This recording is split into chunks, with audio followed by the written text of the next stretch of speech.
Hey guys, welcome in. We are back with another stream. Hello, and today we have a special guest with me. Her name is Jess, aka Souifyre. Let me give her a shout out. She is joining me today to do a really cool and beautiful looking visual novel, and she will basically be voice acting and reading and going through this game with me today. So it's also our first time playing this game in general. So we'll see what this game has to offer. So Jess, I'm gonna call you that unless you want me to call you your It doesn't matter. username. That's fine. I can do that too. You know. But thanks for calling me special, calling attention to the fact that I have ADHD. I'm kidding. I'm kidding. What? What? Did I say that? I didn't say that. Did I say that? I need to give you a shout out. You said like special guest or something, and I'm like, oh, No, a special guest. Yeah, because you know. How can I turn this into a sarcastic comment? I rarely do collabs, but when I do, it's special to me, you know? So special collab.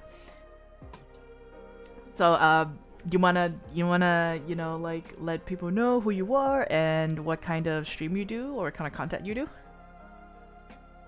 In all fairness, my streams aren't exactly set content or anything. They're sporadic, and you, of all people, should know this. So, variety stream? You do variety Basically, streams? just whatever I feel like streaming. Yeah. And in the past, we have done collabs of, you know, English lessons and stuff like that with Vanilla. That was fun. Voice acting lessons with Joe. Yeah. How did that go? You enjoy that? It was interesting. Yeah? I still don't think I'm the best person to learn that kind of thing from, but You're great because you can point out stuff and you can give pointers really well. I really appreciate that, if anything.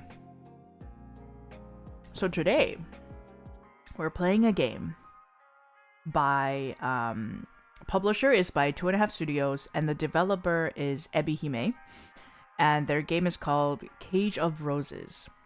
Cage of Roses is a haunting gothic romance set in the 19th century, and it says follow Mike, a young woman from an impoverished noble family, as she's swept off her feet by the mysterious Magdalena,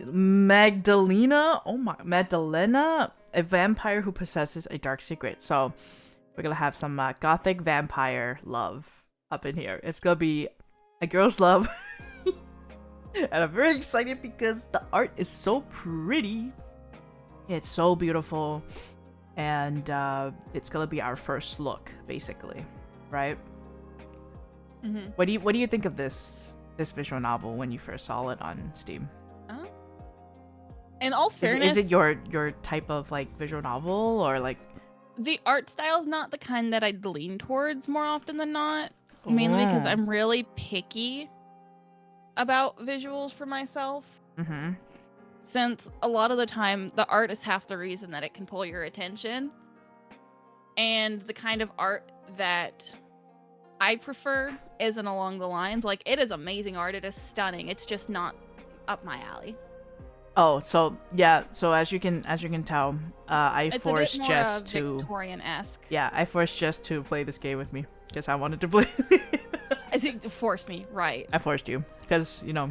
Ma'am, Yeah. no. Yeah? Unless you're traveling quite a few hundred miles and holding a gun to my head. I am not forced. Thank you for giving this game a try because it's very beautiful and it's also very The only realistic. bright side is I'm not the one that had to buy it. Yeah, no, I bought it. I really wanted it. I really wanted to see what it has to offer. So, without further ado, we're going straight into the game screen. Here, turn on the game capture. Yeah, so if you guys want to check them out, Cage of Roses, available on Steam right now. 2.5 Studios has been hosting a lot of like demos and like visual novel demos and stuff like that, so definitely check them out as well. And yeah, we're gonna start. Can you see the screen, by the way? Yeah? Mhm. Okay, great. We're gonna start it out. Oh. Excited. Okay, before anything, do you have someone that you wanna like voice? Like, do you wanna voice the MC or do you wanna voice the beautiful vampire? And then You were asking the most undecisive person on the planet yeah, to be exactly. decisive. And then, you know, and then like the side characters will take turns voicing different side characters. You take whichever one you want, and I'll do the other. Okay. Oh man, that's hard. Okay. All right.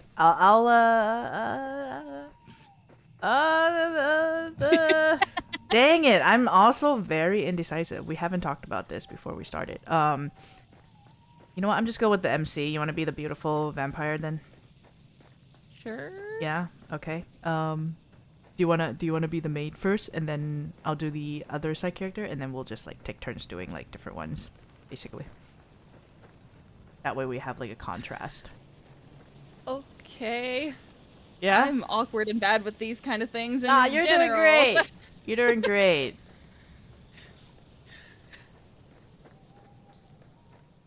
Go ahead. You're doing great. Don't worry about a single thing. I'm gonna kill over and die after the stream. Oh, you're not. You're not. Faster, Mike, faster! You have to keep moving or else... Oh god, they're gaining on us! Oh my god, so pretty!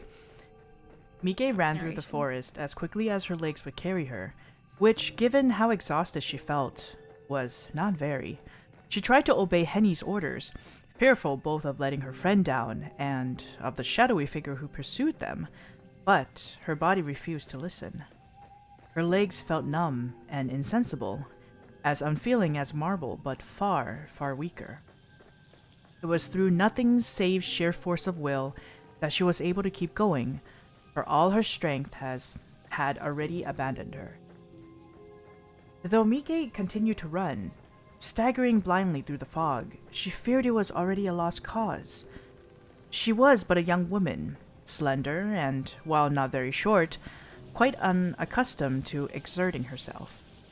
She was not like Henny, who spent her days on her hands and knees, polishing the floors and blacking the fireplace. Mike's fingers were white as ivory. Oh, she's a princess. She's royal. While Henny's were red raw through demanding, often physical labor. Mike's lungs, meanwhile, were straining from the agonizing effort of running. Girl, you gotta run faster! Never before she'd known that the act of merely existing could be so exhausting. You try running in high heels. That's true. But then she also had wedges at the same time, I feel like. Like boot heels, you know? Heels nonetheless. That's It's not true. like they're flats. There's that gap that you have to accommodate for that you're not getting the pressure for. Yeah, plus she barely ran anyways. She barely does exercise.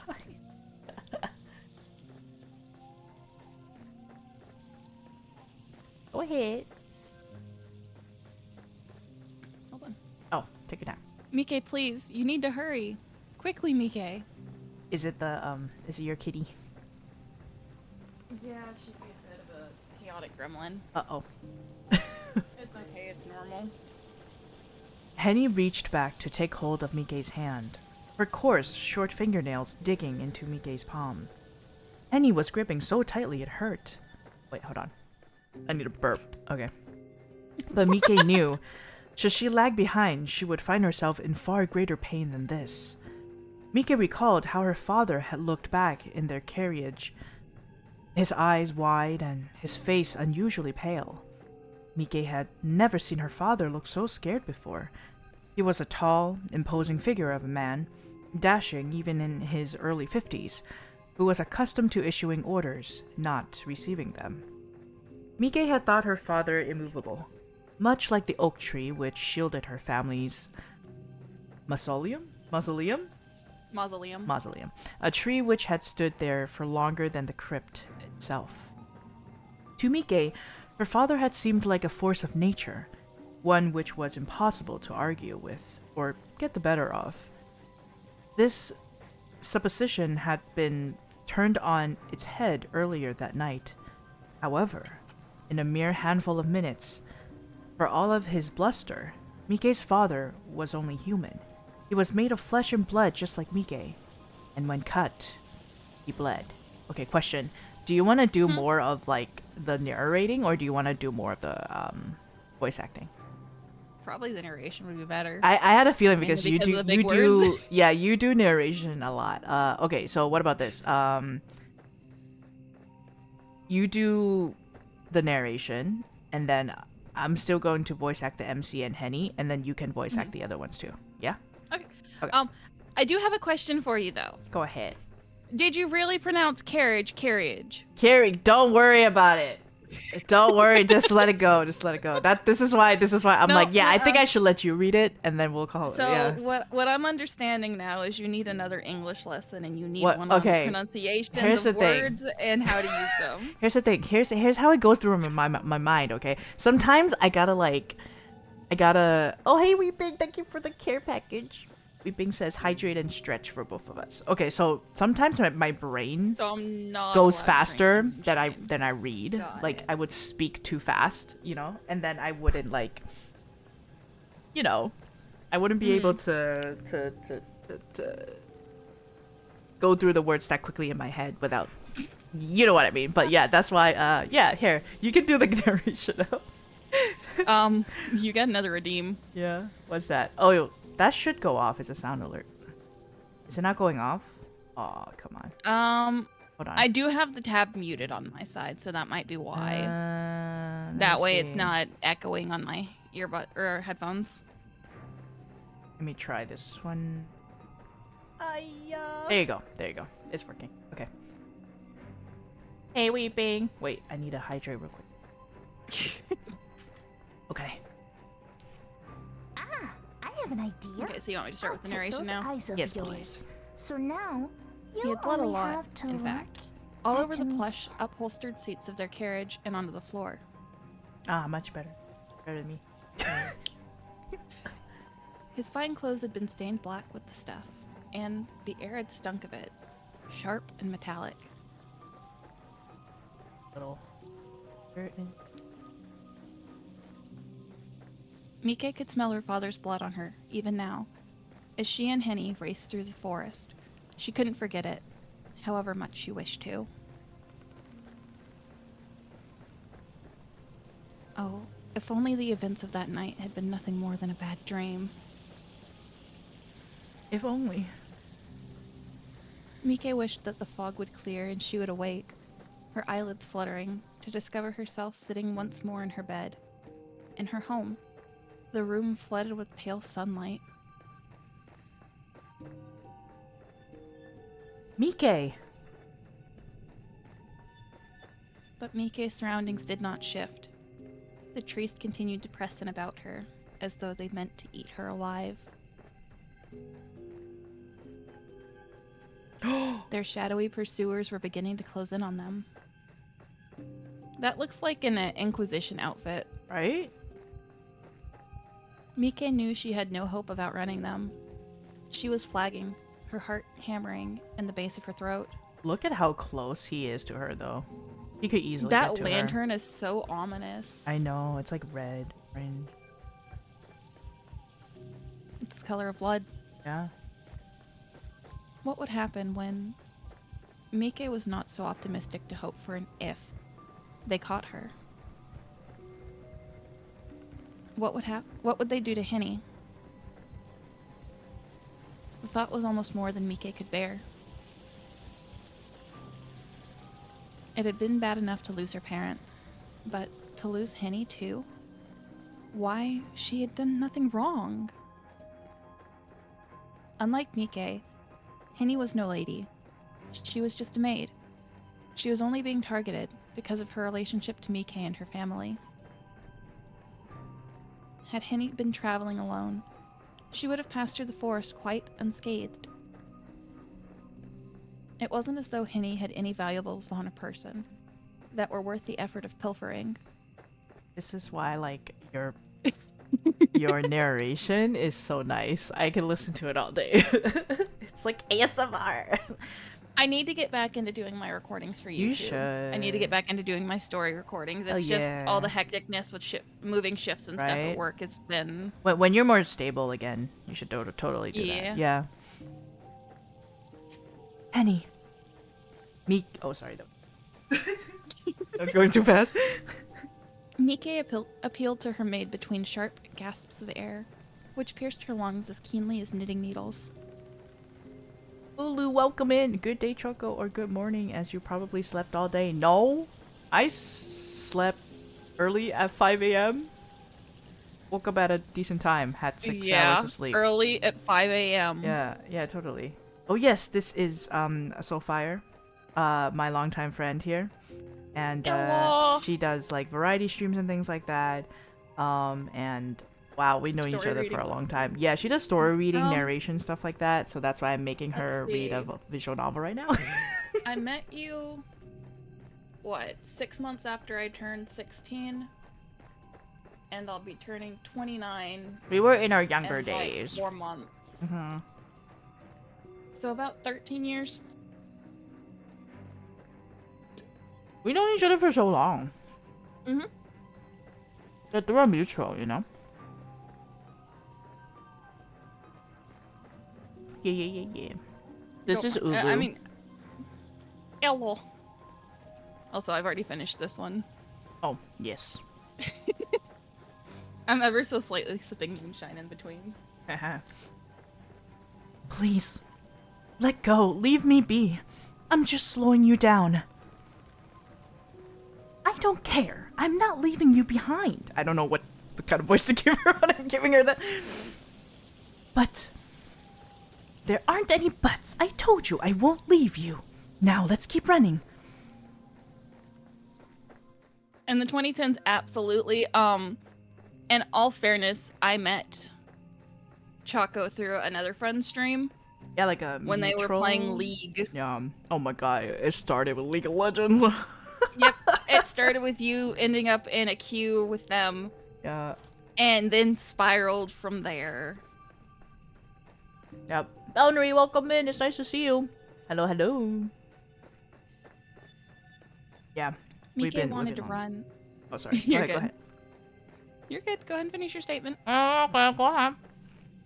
Oh, and now you've got your mouth full. Mhm, Okay. Mike wanted to run. Really, she did. But her body had already begun to give in. Mike, please go. You gotta run. Pick up those heels, I beg of you. Her heart might have been pumping fit to burst at the base of her throat, but her legs were weak despite the excess blood which filled her, and her hand and hinnies felt cold and clammy. She had exhausted all of her energy simply in escaping from the carriage where her parents' bodies lay. Oh. That sucks. It was an ambush, Yeah. which honestly wasn't uncommon For like and around the this rich time people. period. Yeah.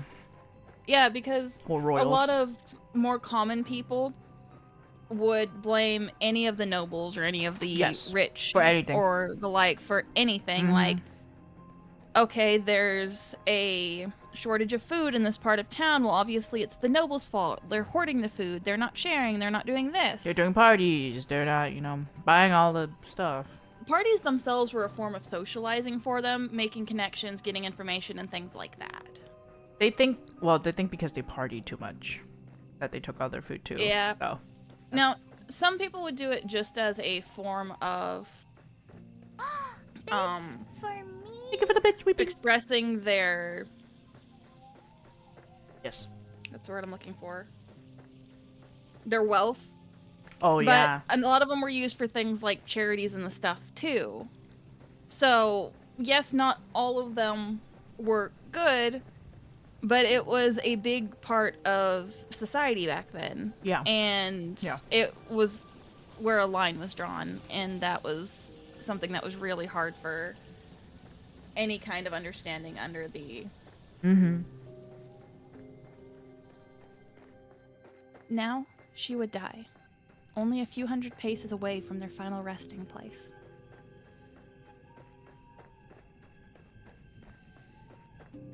Would her mutilated carcass be discovered in the days, hence, and taken back to her family's home? Would she and her parents be embalmed and sealed away within their mausoleum? Oh my god. Lulu says they can't have been that rich if they didn't have guards. Some actually Sometimes don't. the guards were bribed or part of it, Oh, because a shit, lot you're of guards right. were hired from the lower classes. I didn't think of that. Yeah, the former League players spitting historical facts. Hey, look, League back then was bad, but it was alright. It wasn't as bad as it is now. Now is like, oh my god. Play ARAM and we used to do 5v5 with bots. Yeah. Now I won't even go near ARAM. I think I've even uninstalled it. I won't touch TFT either. Yeah, League, Riot Games has kind of gone to shit right now. There's a lot of things that people didn't like about Riot now, unfortunately. Well, it wasn't even the company itself. It's just the community on it. The community has always been like a little messy. Not a little, but like, you know what I mean. But that's like in TFT, which was probably the most chill game mode after so long. For real. I had one person get mad because I wasn't following meta and doing the normal layouts of people and stuff. And so they told me to rope tree myself. Because Did they you win lost to them? my non-meta team. Yeah. That makes sense. That makes sense now. See, that checks out. Now we know why. Yeah, they kind of do. I mean, there's nothing wrong with going meta. It's just that, like, you're just salty as shit. You're just petty, you know? I never bothered to look at meta because it's like, okay, I'm not doing competitive. I'm not doing ranked. Like, there's and no why do point you in it. have if to? I'm gonna play, I you want know? to play to where I have fun. Yeah, like, why do you even have to? It's not mandatory. You play however you want to play. Nobody's gonna be like, oh my god, you play meta. That is disgusting. Like, nobody's gonna say that to you. You know what I mean? Bits for me. Oh my god, we've been stop doing bits. I swear to god. We've been save your bits with the salt. She's pouring the salt. Okay, sorry. No, you're good. Next. Mika did not much like this thought. Her family's mausoleum was a terrifying place, full of somber stone angels and spider webs. It was quiet, being situated among tall trees. But its quietude was not at all relaxing. I'll say that I'll be the hero we need. Oh god. Ulu, be the hero. They don't know how to do their own emotional regulation. It's a lot. So they lash out onto others. Yeah. And also, like, a lot of them are like young people to like adult age playing it too. Yeah, the clash of the generations too. Its quiet was the deep, fathomless silence of death. Mika did not want to die. I don't want you to die either, girl. She knew not how she would continue to live on, with both her parents slaughtered before her very eyes, but she did not want to succumb as they had, in this forest full of fog. Full of fog. Oh god, we. Yeah, no, I was looking at the images. She wanted to go on living, for her sake, and for Henny's, though not necessarily for Walter's. Who's Walter?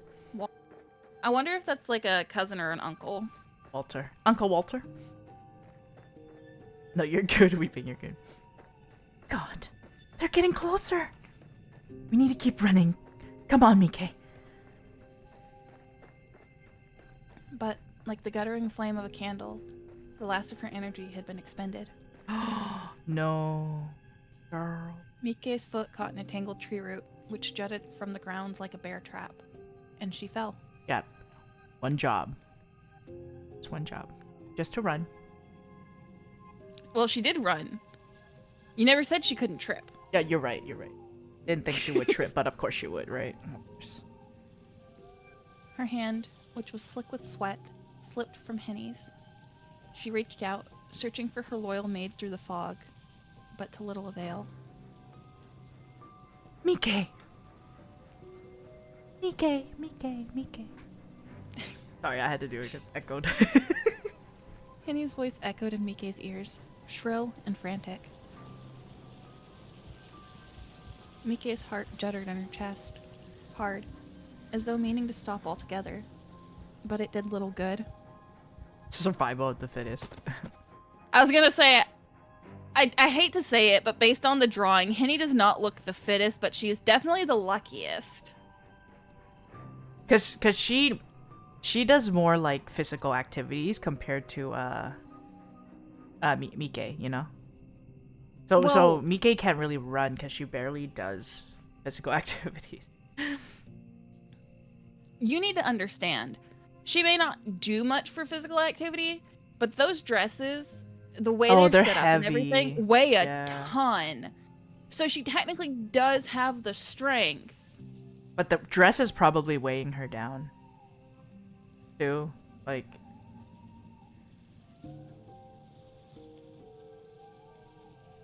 Ouchies. Her head smacked against the ground with a dull, anticlimactic thud.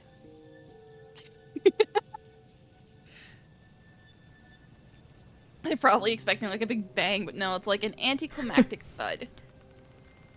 Mike's teeth bit against her tongue. Oh no. She tasted copper. I need a donut. Me too. Her vision swam.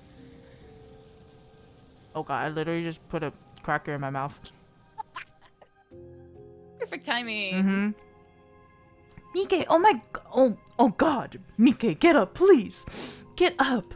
Kenny, your voice dropped so quick. I'm sorry. No, it's fine. I'm eating. And then everything went black. You did? No, probably just unconscious. The night that never ended. Uh-oh. I'm doing good. Yeah, thank you. Oh, she in prison now. What? In some of the games that I play, it's not uncommon to die in the prologue. It is very not uncommon. I do have some Otome games on Steam we can do too at some point. Hell yeah. Mike was greeted, upon waking, by a dull, crushing pain that gripped her skull like a vice. A brackish taste akin to pond water filled her mouth, and with one hand clasped to her head, she coughed. Mike's body shuddered, and her lungs burned. It took a minute before her coughing fit subsided, but once it did, Mike began to glance uneasily around her surroundings. She hoped that her immediate surroundings might shed some light upon her predicament, but her hopes were in vain. Oh no. Mike had no idea where she was. Well, obviously you're in a cell of some sort. To prison. Thank you for the lurk. Have a good dinner. Did the wording in that command get messed up? Which one? Have is relaxing in a different part of the cave for now? Yeah, I don't know why it does that. Oh, because weeping... When you do a command, you have to just have the lurk command, not like everything that follows. Lurk. Yeah. Okay. Yeah, maybe that's why. I was like, huh? The floor upon which she was sitting, but why was she sitting on the floor, of all things, was made of stone, which felt hard and cold and uncompromising. The walls, too, were made of stone, as was the ceiling, which felt very far away. A wooden cot was pushed up against one of the walls, but it was so steeped in shadows, Mike could scarcely make it out. There was a chamber pot lying by the cot, which she did not care to examine too closely, but its rim and sides were stained with caked-on filth. A truly unpleasant odor exuded from the chamber pot, which made Mike's eyes sting. It was fortunate that she had no immediate desire to relieve herself, for she had no wish to use this commode. A quick examination of the room, though really it was more like a cell, showed Mike that, save for the cot and the chamber pot, it was utterly desolate. There was no other furniture to be seen, no shelves, nor cupboards, nor even a proper bed. There was no mirror, either, so Mike could not see herself, but perhaps This was a blessing in disguise. Mike doubted she would be at her best given she was in so much pain, and she was so very exhausted. She was so cold, she could feel goosebumps rippling across her flesh, and her teeth were chattering badly. She's so cold. Poor child. Well, she's in a stone room. Oh. Stones aren't the best at emanating or withholding heat. Oh, that's for sure. Mike wound her arms about her middle and shivered sadly. It was not only the chamber pot that stunk. The very air itself was rank, heavy with the stench of unwashed bodies and general decay. This room, no, she was sure that this was a cell, reeked of death. How had she come to such a place? What had happened to her? Mike could remember sitting alongside her mother and her father in their carriage, as it bore them through the forest. And then, there, at this most pivotal of moments, her memories failed her. Mike could recall nothing else. Had her parents been there, they would have given her instructions. They always seemed to know what Mike ought to be doing at any given time. But they were not there, and neither was Henny. Very sheltered, huh? Mike was all alone. Henny had been with her. Mike was certain. Before what? Why could she not remember anything? Oh, Mike thought sorrowfully. If only she was made of stone. Then, perhaps, her head would not hurt so much. It really did feel that her skull might explode. Not from the pain, though the pain still remained, but from raw, unbridled fear. Mike had often dreamed of stealing away from her parents' home to embark upon a brand new life, unfettered by expectations, but she had never wished for this. Tears began to trickle down Mike's cheeks in crystalline droplets. They scored tracks in the dirt which caked her cheeks and dropped, one by one, to the floor. Her head bowed, fingers splayed against the stones. Mike sobbed, and she sobbed, until... Oh, is that Henry? That's Henny. Oh, Henry. Henry. Henry. Henry, Yes. who are you?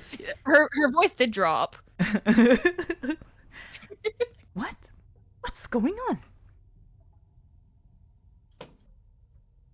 A soft voice spoke from amongst the teeming shadows. Mike could not see the speaker. She could scarcely see at all, given the darkness, and now her own tears. But she recognized its familiar cadences. The voice belonged to Henny. Mike's dear friend was here too, in this stone cell which smelt of death. And though Mike feared for Henny, she could feel relief bubbling up inside of her. She was not alone, after all. Henny? Mike crawled forth on her hands and knees, being too exhausted to stand, and stared into the shadows. Henny, is that you? Mike? A shaft of moonlight spilled through the singular barred window hewn high into the wall of their cell, and finally, Mike was afforded a view of her maid. Though christened Henrique, Mike had always called her beloved maid Henny. It seemed a more appropriate name for so cheery a woman, for Henny, come rain or shine, was rarely seen without smile. Henny was not smiling now, however. She was sitting upon the wooden cot, which Mike had first spied, her head bent. Henny's face looked woefully wary, and it had lost much of its usual pinkness. Her apron, once white, now stained and sullied with dirt. Henny's shoes had been black and sensible, but now they were mired in filth, and her socks were rucked up about her ankles. Henny's hands, which she held at her front, were trembling like those of a woman thrice her age. I'm So sorry. Henny's in about, it's probably her 20s or so. Yeah, like very young. I'm sorry if you hear like things in the background. We're doing a little I don't hear anything. construction still. She looked an awful sight, but Mike knew she could hardly have been any better herself. Henny's hair might have been a mess, but at least she kept it short. There was not so very much of Henny's dark tresses to be worked into a state of disorder. Oh, thanks, Ulu. Mike's own hair, meanwhile, was very long and curly, and though she had worn it in a... I want to learn how to pronounce that, hold on. Chignon? And I just accidentally closed out of that. Chinon? I don't know. It could be like a silent G. Hold on. Xion. Or Xion. Oh my god, I'm so sorry. Xion? Okay. Sheen Yan. Xinyan. Sheen. Like that kind. And though she had worn it in a chignon, she could now feel it staggling loosely about her shoulders. The back of her neck prickled, either from the cold or from a dislodged hairpin or two. You were very correct, Ulu. French. Ignore all the letters. Ignore.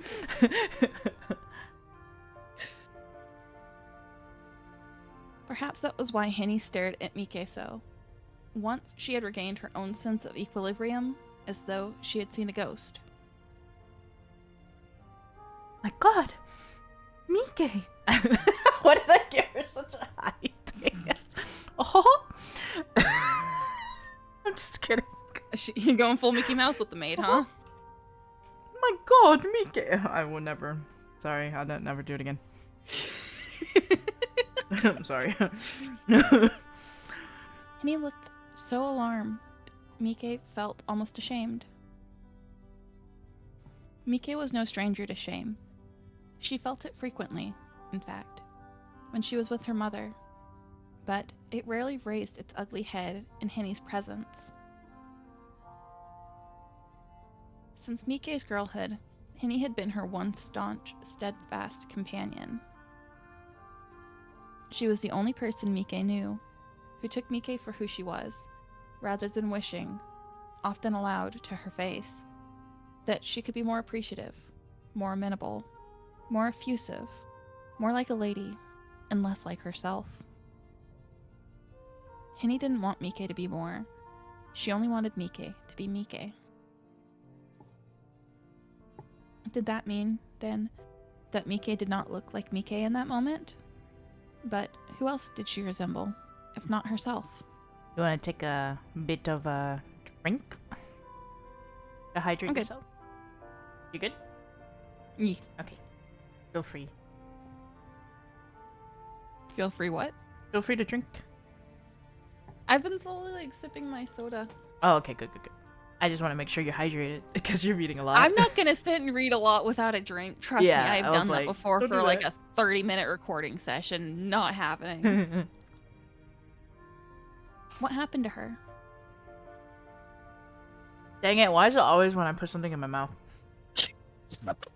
Bruh. Are you alright, Mike? Oh, look at your poor face. Henny rose from the wooden cot, which creaked, and crouched before her friend. Reaching out, still shaking, she cupped Mike's cheeks in her fingers, and said,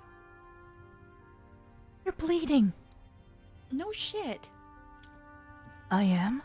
Sorry. No, you. Yes. You have a nasty cut beneath your right eye and your cheek. Henny sucked in a breath, her expression grim. It's all banged up. You're positively black and blue. With a little bit of red. Yeah. Oh. Black, blue, and red all over. Yeah. She's a newspaper. Oh my god. Sorry. Newspaper. I hadn't realized. I'm sorry, Henny. What?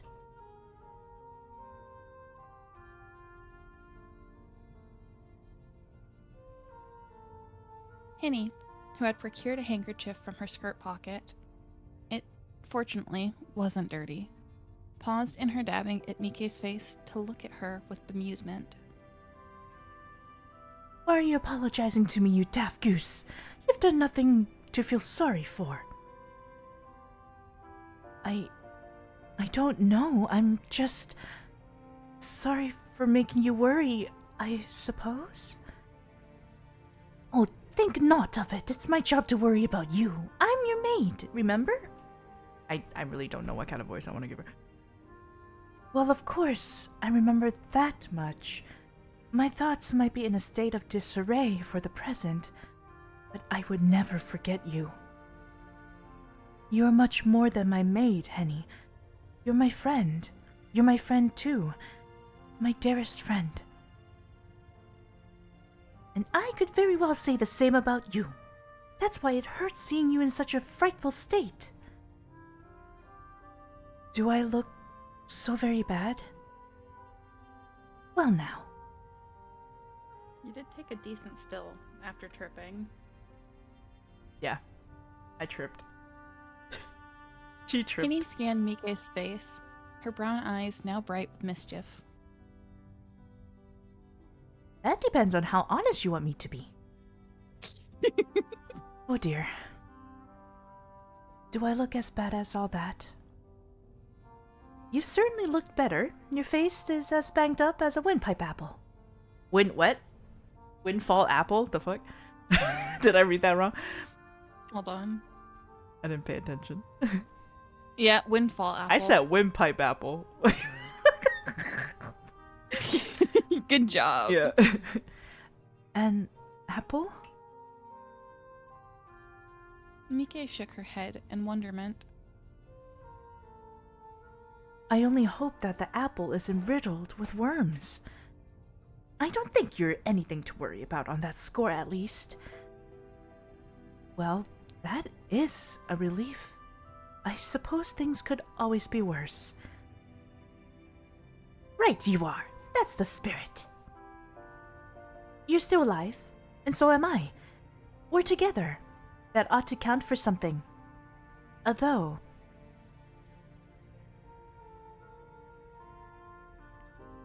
Henny finished wiping the worst of the congealed blood and muck from Mike's cheek, then drew back, her soiled kerchief gripped tight in her hand.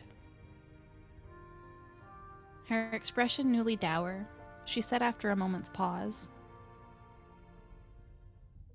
I am afraid that your parents might have been so fortunate. Mightn't. Mightn't. Oh wow, that is an old Like, word. might not. Mightn't. That is an old word. The worst The thing worst is thing apple. is the apple could be a Fuji apple. Or a windpipe apple. No. No, if it was a windpipe apple, it would have hit your throat, not your head. Oh, you're right. What? Mike's heart leapt in her chest at this somber announcement. What happened to them, Henny? Do you know what's going on? You don't? I recall that we were traveling to Augsburg to visit my fiancé, but as for how we came here... Ooh, what do you bet the fiance didn't want her? Oh, shit. Who do you bet that's Walter? Uncle Walter. No, I'm just kidding. God, no. Though it wouldn't honestly be that uncommon. Right? Her cousin. Mike closed her eyes in the hope of remembering something.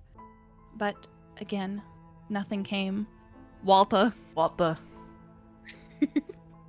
Uncle Walter. Her mind remained stubbornly blank, as featureless as a snowy field, all flora blanketed in untrammeled whiteness. I'm afraid I cannot remember. Not a single thing? She remembered Nothing. you. I know, right? I see.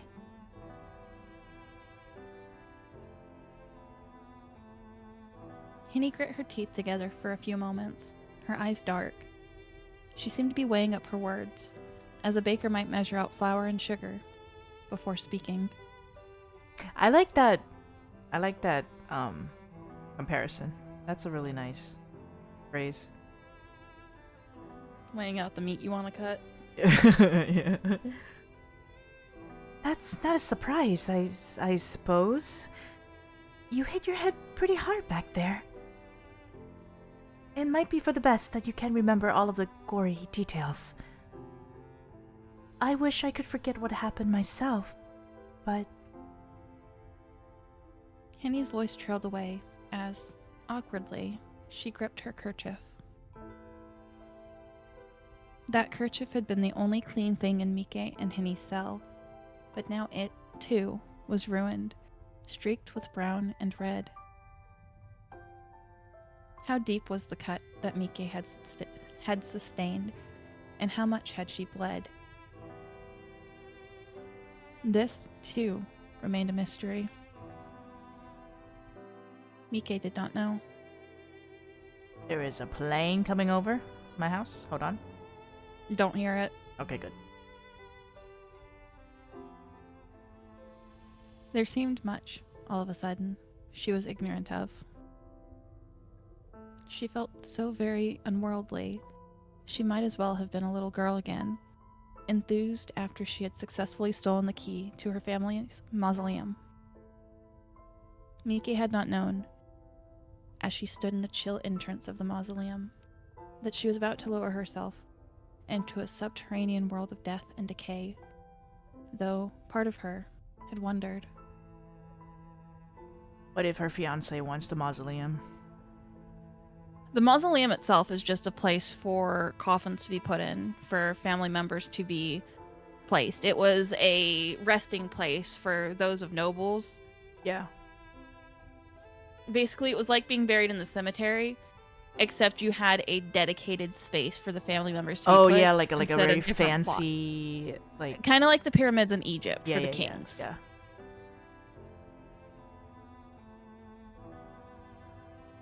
Henny. Mike took Henny's hand in her own, her cracked fingernails digging into her skin. What happened? Tell me, please. I want to know. Yes, I thought you might. That does make things a mite complicated, though I don't want to be the bearer of bad news. But Yes? did you just say barrier? Bearer? Sorry.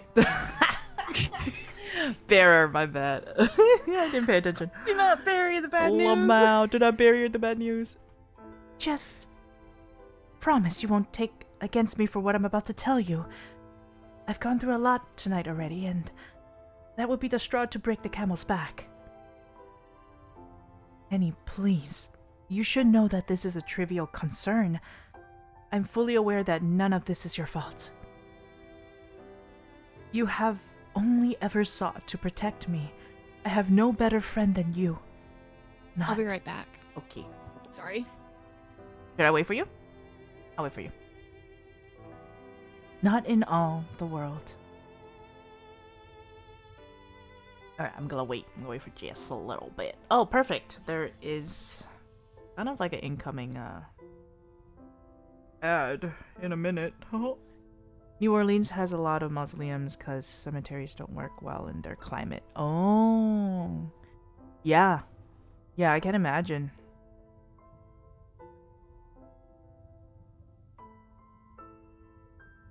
I think the mausoleums, some of them are made very hauntingly beautiful as well. What's hauntingly beautiful? The mausoleums. Yeah. Yeah. It's like A gothic, lot of them you like know? to get really ornate with them sometimes too. Yeah. It really, yeah. Especially since they have the money. Also, welcome back. Here you go. And it's precisely because I want to protect you that I don't want to go into all this. I know it'll accept like I know it'll upset you. Christ. Christ? Christ. Wait. Yeah. Yes. It upsets me too. It's an upsetting situation all around. I don't know why I'm like hiccuping right there. I will give you a tip that I do sometimes when reading. Yeah? When you've got conjunctions like it's and the like, I have the tendency where if I feel like it doesn't fit as well, I'll split the words because it'll come across better. Okay. So if you're having trouble with it'll because it's not flowing into the next will word, be, yeah. it yeah. will be. Got Yes. it. It's rotten. And he swore she took the name in vain. Oh god, Henny. It's rotten, really. What people are capable of, but...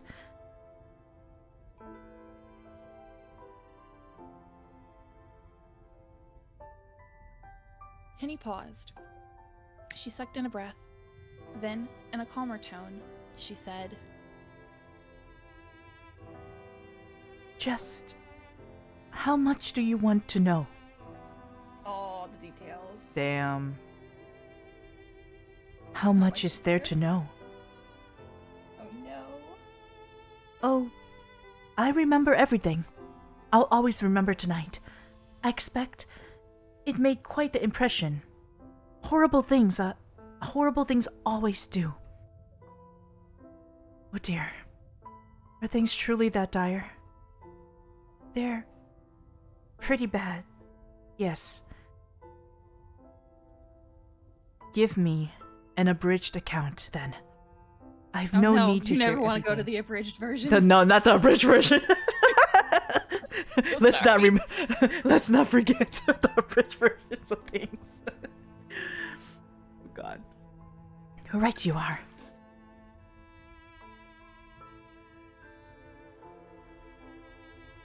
Sorry, give me a minute. You're good. Take your time. I'm gonna take a bite of my cracker. I was putting my moonshine back in the freezer. You're good. Henny bowed her head in acquiescence, her face half swallowed by the shadows.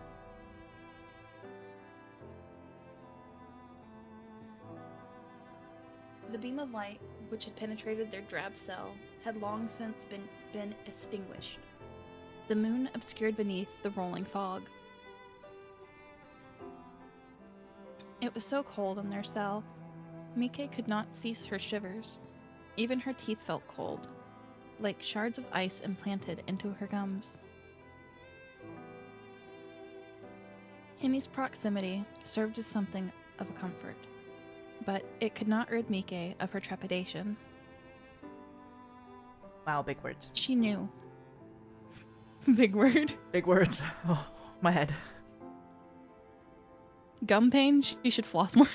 Back in the day, I don't think they cared about like So dental, basically, right? if you had more cavities, it boasted your wealth.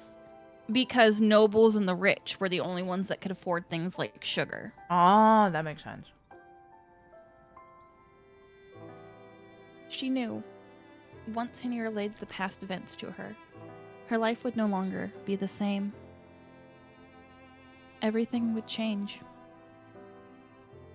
It was changing already, in fact, so quickly that Mike hardly had a chance to gather her bearings. She felt lost, adrift, and hopelessly afraid. I'm so sorry to tell you this, Mike. But during our travels, the carriage, I'm doing it again. The carriage, You are asking to be picked on. well, it was attacked by bandits. Of course. What? No. Yes, they came creeping up. Oh, wait, hold on. Yes, they came creeping out from the fog like I don't know, monsters from a children's story. Maybe, but much scarier. They waylaid the carriage, stormed it.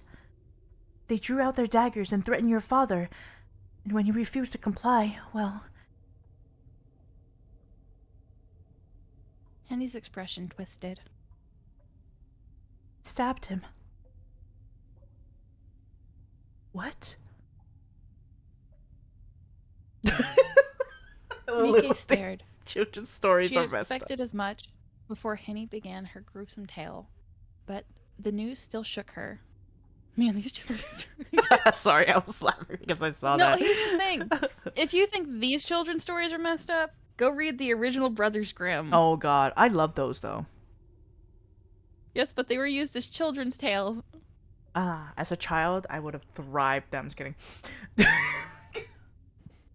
That'll help me not be afraid of scary things.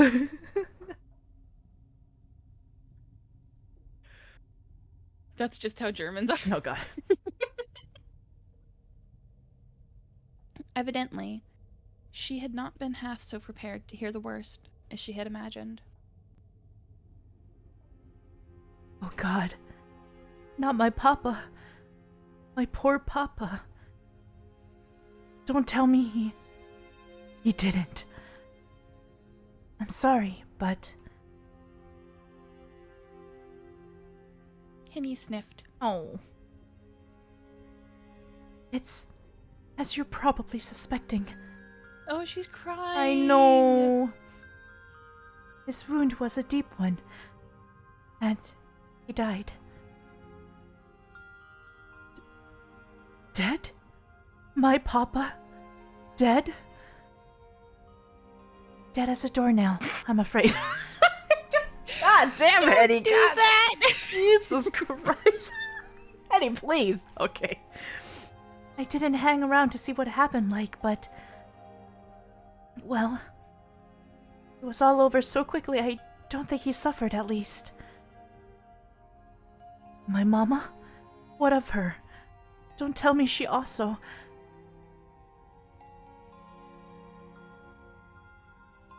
Henny didn't reply, but the discomfort which crossed her face left Mike with no doubts as to her mother's fate. In one brief night, both of Mike's parents had been slaughtered. Damn. Oh, when you do the narration, feel free to get closer to the mic a little because you're speaking a bit softly. Yeah, because it's more. I'm trying to match the mood. Yeah, I know what you mean. Yeah, but feel free because like your tone is great. But because like sometimes the mic doesn't pick it up, like balance the volume that well. Yeah. That's why you feel free to like lean in a little bit. I can turn the gain up a little bit. Okay.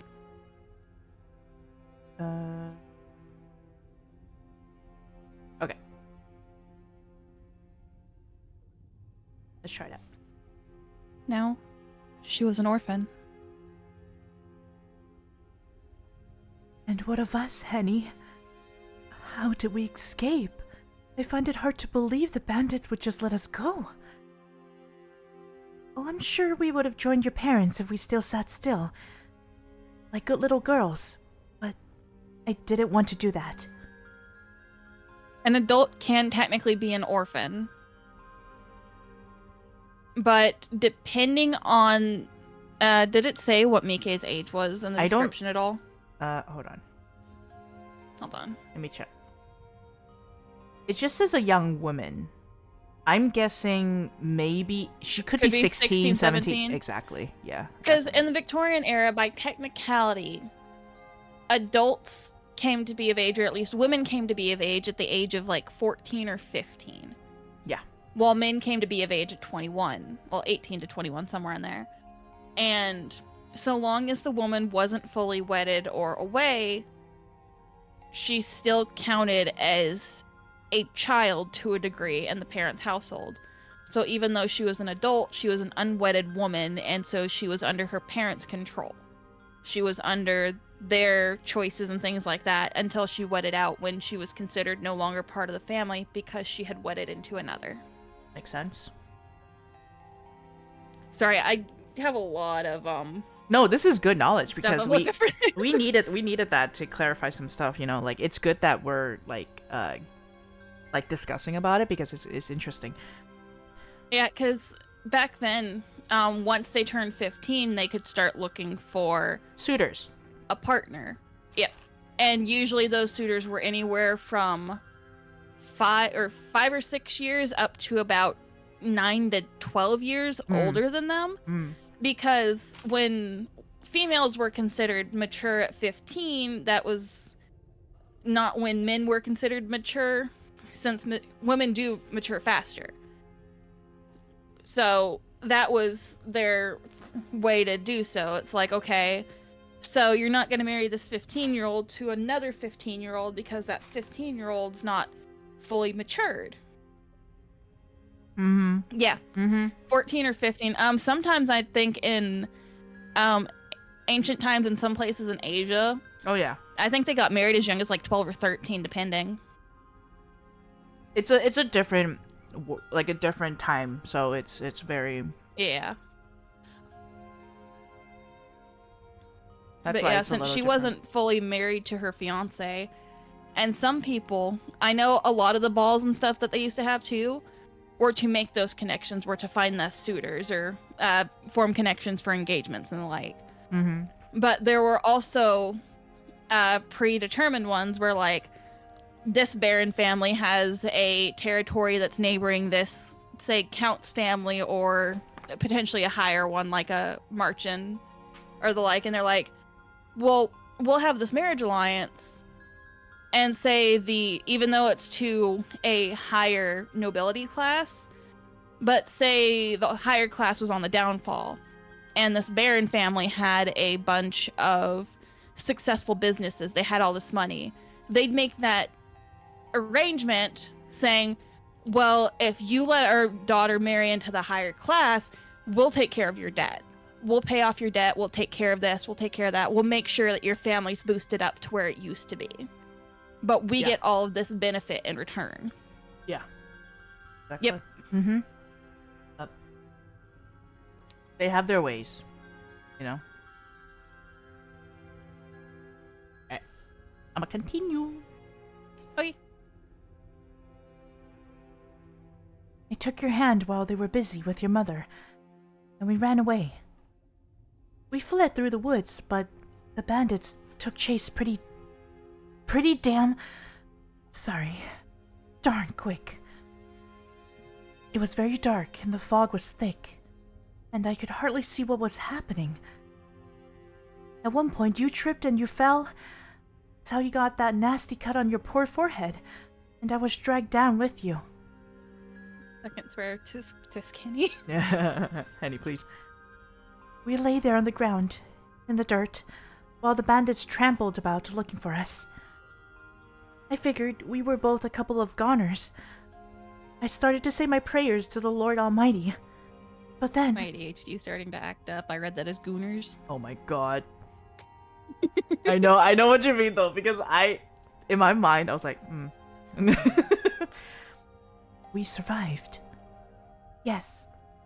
Survived. This, Mike supposed, was not such a surprise. It went without saying, really, that they had survived. Otherwise, they would not have been sitting in this ghastly cell, speaking to one another. Either the bandits had spared them, which seemed unlikely, or somebody had come to their defense. Who would have been wandering the woods so very late at night, however? I thought we were gooners would be a terrible sentence in any context. Huh? Look at what Ulu said. Yeah, no. Yeah. Fair enough. Yeah, no.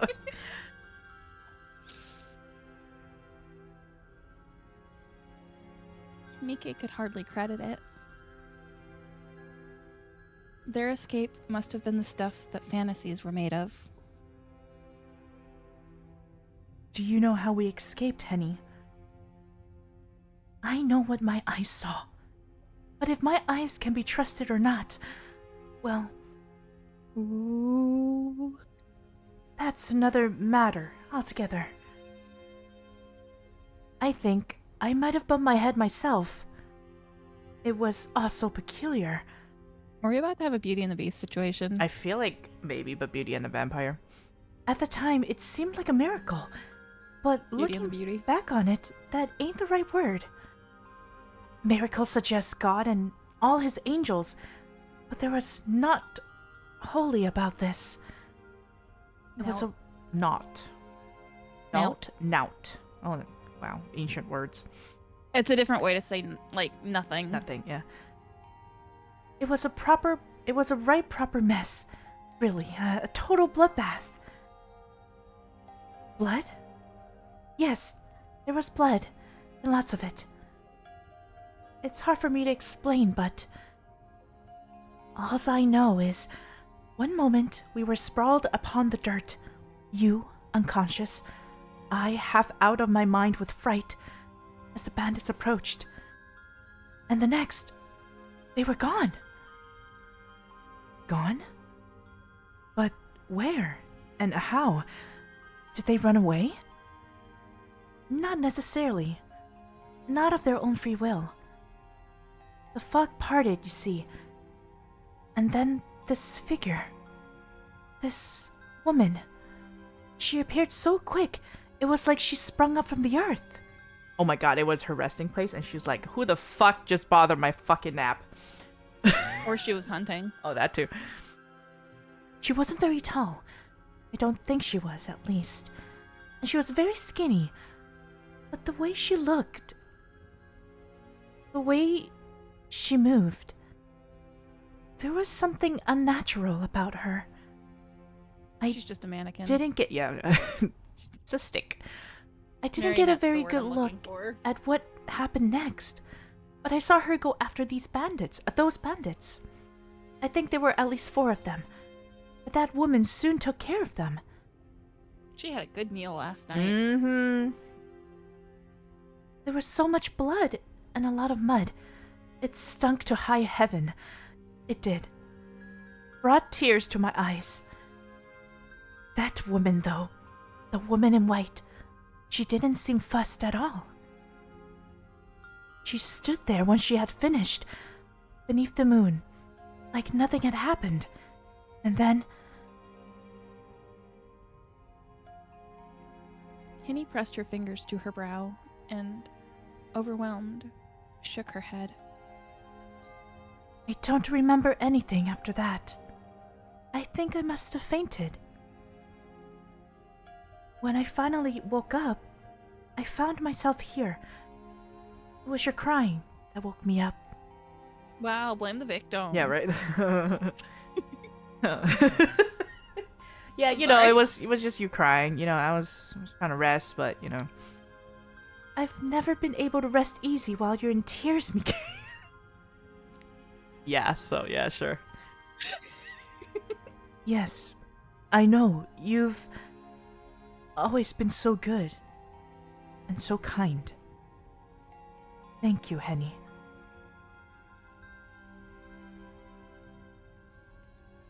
Mike chanced to smile, though the muscles about her mouth felt atrophied, worn away following the news of her parents' demise. I've no idea what I would do without you. It sounds like you saved me. From the bandits, I suppose I did. But I wasn't much use when you took that nasty spill. There's no way I would have been able to carry you to safety. Not when we were all turned about in the woods, and I had no idea where we were. I think I scraped my own shin, too. My ankle aches. I've been... Oh, fucking hell. Oh, God. I'm so sorry. Oh, God. We've been gooners. We've been... We've been goners. That woman hadn't appeared. But now that I'm talking about it, it doesn't sound real. I can't think of any woman who would be able to beat 4 men in a test of strength. Not even your own Mademoiselle Blankard. Blankard. Blankard. I'm just gonna. Yeah, Blankard or Blanchard, one yeah, of the two. Blanchard. Blankard. Mike's smile widened at this, despite the severity of their situation, and she was even able to manage a laugh. It was a weak laugh, which contained little in the way of mirth, but it was sincere. Henny never failed to cheer her up. She must have had a knack for it. Or she's just doing her job. Some maids, when they're just doing their job, won't care about whether their employer dies like or the not. emotion of their employer. Yeah. Yeah. I guess because they're So- close, that's why maybe. Here's what I'm wondering, since Henny's been with her since girlhood. Yeah. While they've drawn her young, I wonder if Henny's potentially in her 30s, mid-30s, I'd say, and that she was the nanny and turned maid once she didn't need a nanny anymore. Because nannies have the tendency to form an emotional connection, and a lot of the time, once the nanny has served their purpose, if the one that they were raising is male, they'll usually be sent home as, like, with pay or something afterwards because they've succeeded in raising, and after that it's time for the butlers to take over with teaching and the like. Oh, maybe. But when it comes to the female descendants, usually a nanny will become their personal maid after a while. Because they know them very well, and yeah. Yes. Makes sense. They can get married at 14. I assume the girls would also be of age to be a servant. Nope. Thanks for the hydrate boundary. Girls can start working as a maid or any kind of job like a seamstress or the like, usually around the time they're like 8 or 9, I think. Oh, I was even thinking about like 10 or 11, but wow, even younger than that. Well, a lot of the people that work at these places is like the parent will get hired on, and then a lot of the time they'll bring their kid to work to learn the trades and stuff. And if the kid gets good at the trade or the like, they can start helping about. So basically, it was free child labor. They love that. A lot of the time they'd help with things like laundry and stuff. They wouldn't be in the kitchen or anything, but like menial tasks like sweeping, cleaning, laundry, a lot of the time they'd end up helping with those. Mike was too old to believe in magic, but when she was with Henny, she sometimes wondered. Are you sure it was a woman who fended off those bandits? Perhaps it was some sort of animal instead, and you failed to perceive it in the fog? That couldn't be. Like I said, my mind's a mess. I feel like I've lost a good 10 years of my life, though. 10 years off of my life, though. Although? Oh, God. Going back to the kids working thing. Yeah. I think a lot of it, because even at like normal shops in the village and stuff, they'd start with like an apprenticeship. So it would be their little like intern phase and stuff. And then once they hit a certain age, I think is when they'd be promoted to like full-time worker and the like, or they'd go out and find another place to be hired. But a lot of noble families, they would have some families that were completely loyal to said noble family, and so they'd raise their children to serve this noble family, and then those children like a family raise their generation children to thing. serve this. Yep. Mm-hmm. Very common. Yes. Here, Henny smiled grimly, in the manner of all survivors after witnessing something horrid. That's better than having it cut short altogether. We must be thankful for small mercies, yes? Even if our lives were saved at my parents' expense. Mike squeezed her eyes shut. She could feel tears beating upon her lashes anew, but this time, she was able to subdue them. The news of her parents' deaths was a heavy burden to bear. But Mike, not having witnessed their final moments, found it hard to imagine. It still did not seem quite real.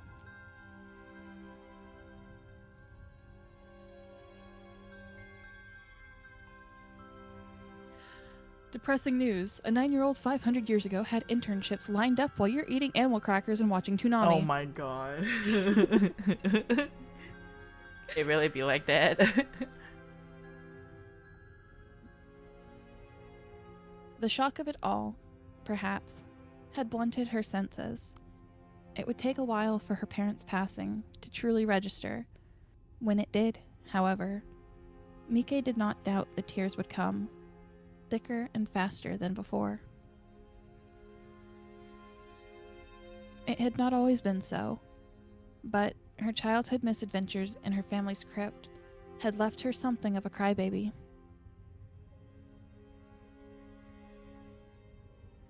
Now then.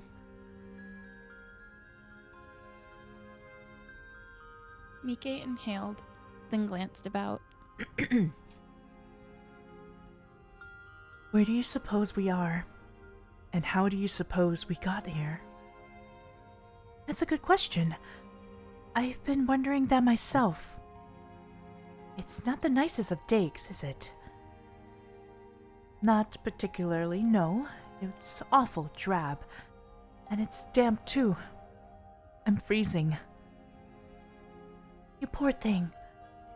You poor thing, you. Come here. Sorry, I have a cat. Oh, you're good. Take care of cat first. I think you might be right in terms of, like, she might have been her nanny at one point.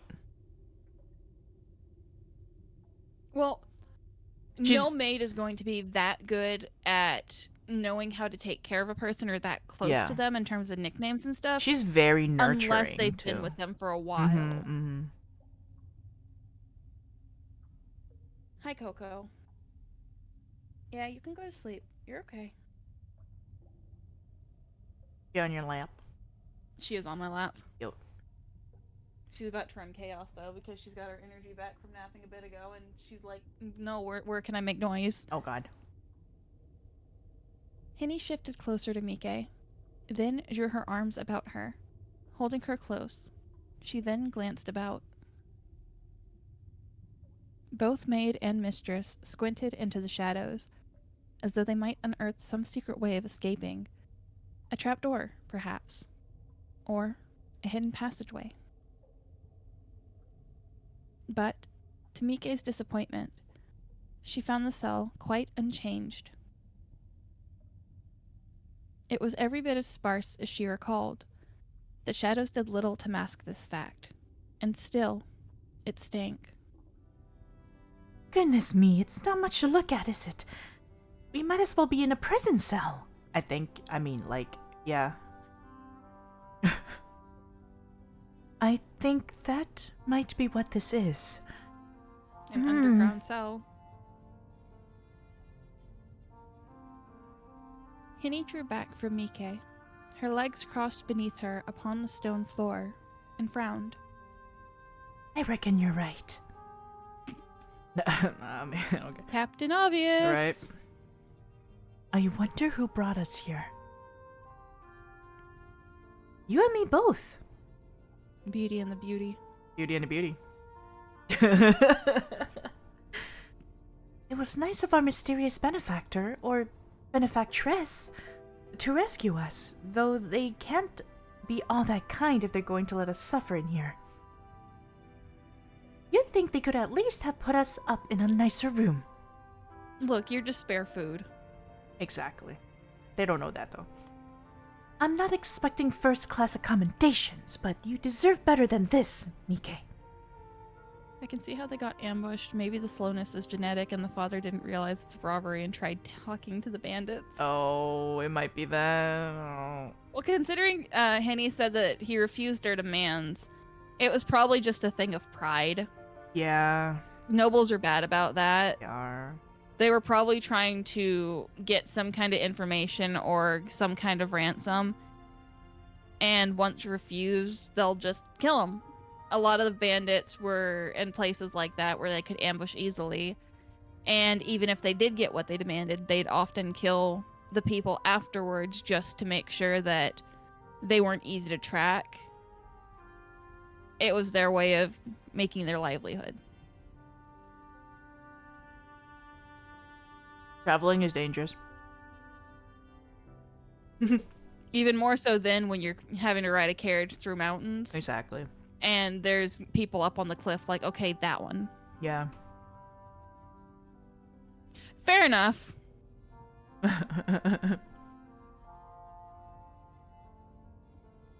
This place isn't fit for rats, let alone people. It's all right. Are you being serious?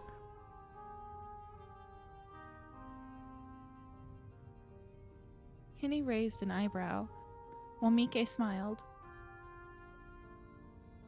It's better than being dead, at least. Even if these lodgings are a mite uncomfortable. Only a mite? Well, quite a bit, if I'm being honest. Mike drew her arms about her legs, her knees beneath her chin, and said, When I woke up, I was lying on the floor. On the floor? Henny's eyebrows shot up her forehead until they met her hairline. The gesture was so exaggerated, it managed to bring another smile to Mike's lips. Despite how very dire their situation was. I suppose it makes sense, there being only one bed, but oh, that is too much. Can't believe they fling you about like a sack of spuds. Many unbelievable things have happened tonight. Our benefactor must have been bucking the trend. Some benefactor. When I get my hands on them, I'll give them what they're blah, blah, blah, blah. I'll give them They what could've for. left you in the forest. Yep, they could have. No, you could have died right there. Maybe like I don't know, if bandits didn't see you. Maybe like scary animals could have gotten you. Especially with the blood there, if the animals were starving. Oh, absolutely. Yeah. Don't, Henny. It wouldn't do to pick a fight with whomever brought us here. I wouldn't want to anger them. Not when we are at their mercy. Why? But that makes us sound like captives. I mean... I thought she was the smarter one, but she says things like that, and I'm like, oh.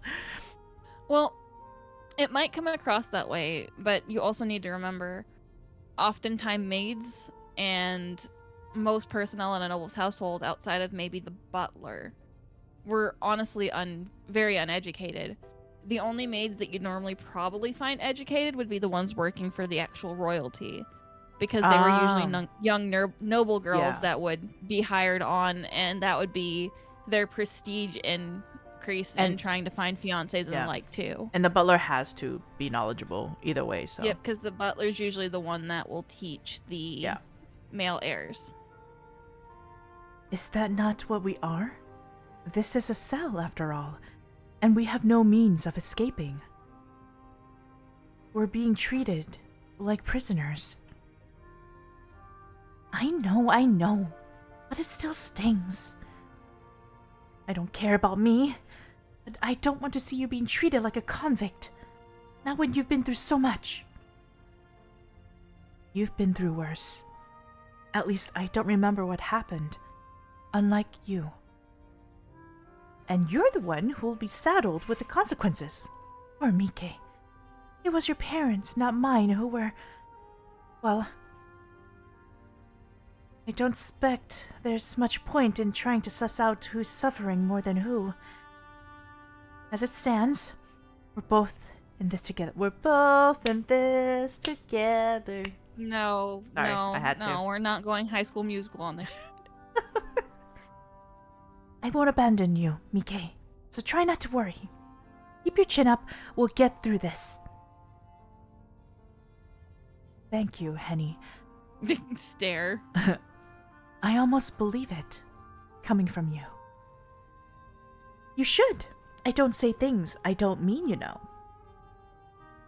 Now, let's see. Maybe things aren't as dire as they look. There could be a way to escape yet.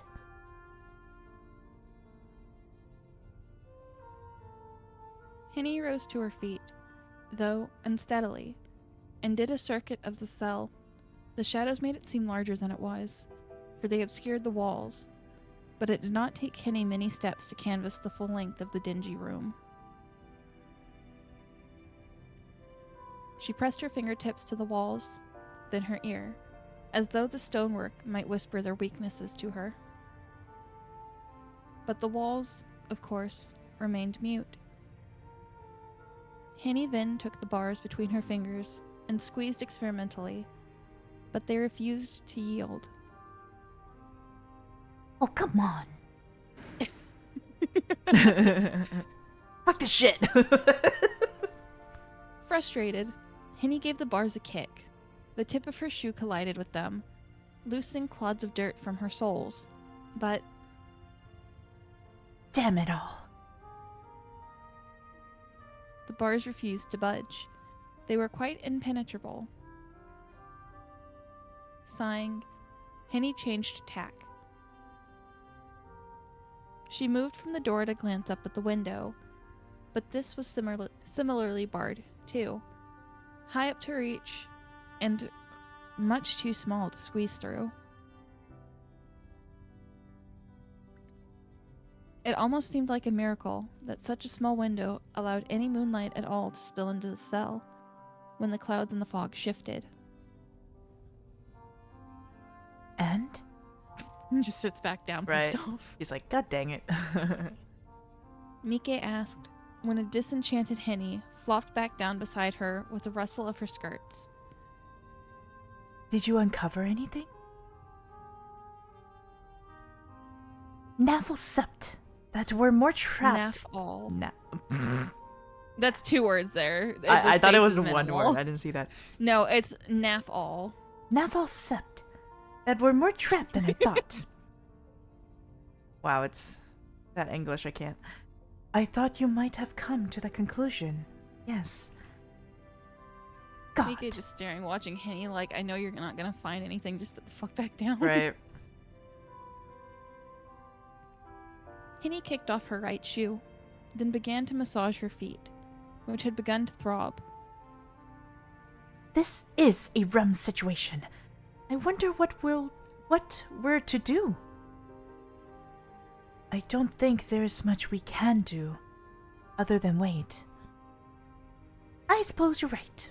I can't say like I like the thought of that, though. We're sitting ducks here. I feel we At least ought. you're in a row. Yeah, right. Oh my god. Oh I'm my sorry. god. Walked right into that one. I feel we ought to be taking some kind of action. Henny looked about the cell once more, then sighed. But I'm drawing a blank here. I can't think of anything we could do. I'm so sorry for being hopeless, Mike. I meant to look after you, but I'm at a total loss. Don't apologize, dear Henny. I feel better simply being with you. That's something, at least. I wish I could be of some real use, though. You are of real use. Without you, I'd be an unconscionable? Mm-hmm. Unconscionable mess, weeping on the floor. Well, we can't be having that. It breaks my heart to see you cry. Well, you wouldn't be here to see it. Yeah, exactly. Much as it breaks mine to see you self-flagellate so over something that is not your fault. Touché. Now that we're well and truly stuck here, I suppose we ought to make the best of it. Though,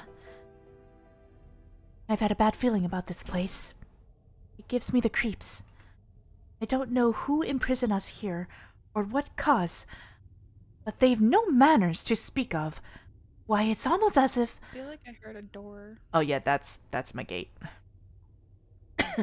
Was that a gate squeaking or was that like background noise for the game? No, it's a gate outside. My Okay. yeah, like the gate is like right next to my window. That's why.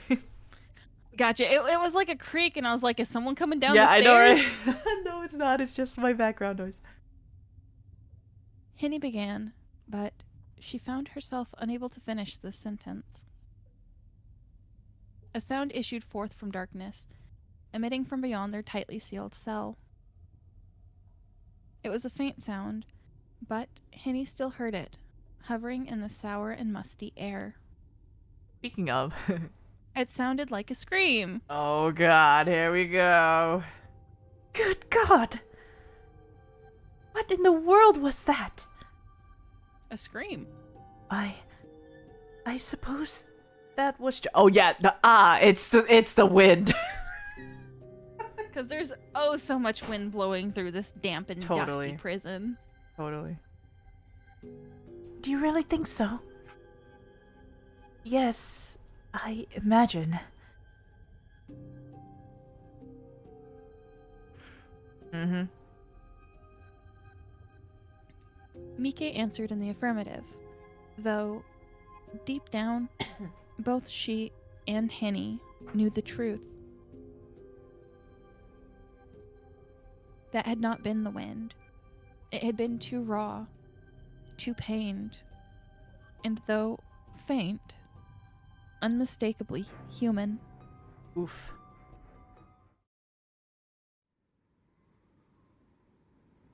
With no obvious way of escape and very little to do, Mike and Henny had no choice but to idle their time away. They sat upon the floor together, with their legs folded primly, like two little girls conducting a make-believe tea party. Henny had, at first, balked at the thought of her mistress sitting on the stone like a plebeian, but Mike's dress was already so dirty, it didn't matter. The two women did not, however, abandon themselves to inertia.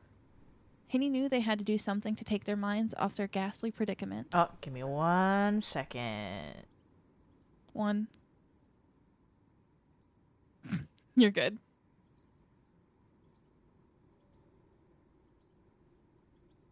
Do you think I'm good at entertaining?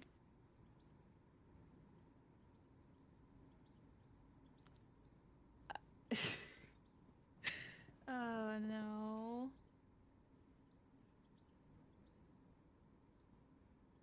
Um.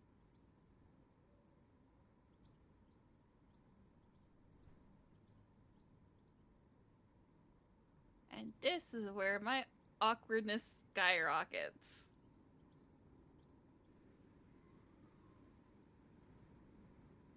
Dancing spider.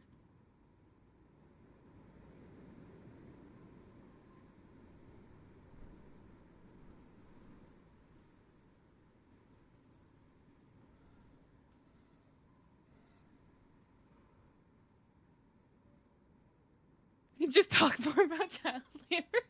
I think I've said all I really know about at least that part of Victorian-esque history, or like past and further past that.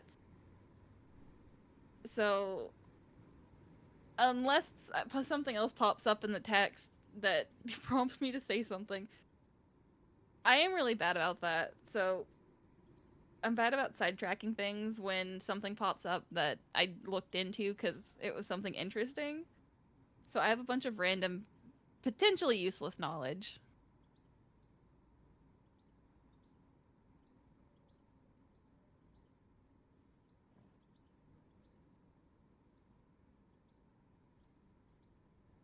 No more child labor? Sad. How sad.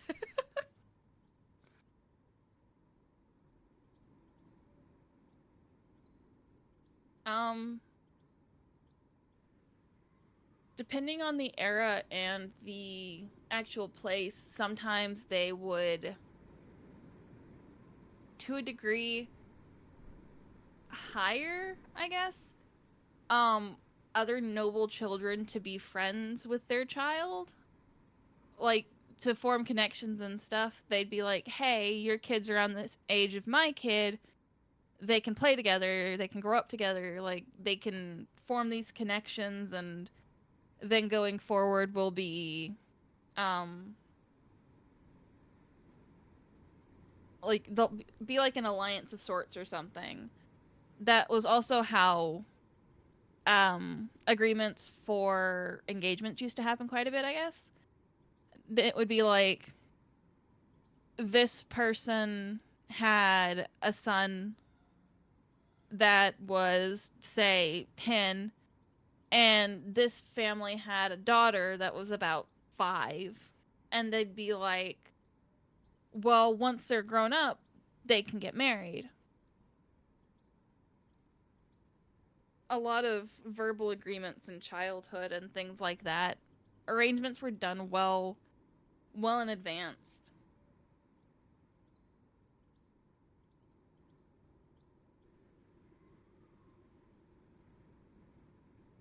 Welcome back. Sorry, I have You just leave me to my awkwardness, I swear. I'm so sorry. No, you're not. Are you cool with like 30 more minutes or so of streaming? Or like maybe less? Depends on you. It doesn't matter to me. Usually I reach like the 2-hour mark. We'll reach a 2-hour mark and see what happens. If you're cool with that. Yeah, And then I have fine. to help my parents with something else. Okay. Oh my god. Talked about child labor. We talked about arranged No. marriage. Oh, Lamau. They said just talk more about child labor. I was like, I think I've already given all the information I have on the internships and stuff from then. So then I just started talking about how they'd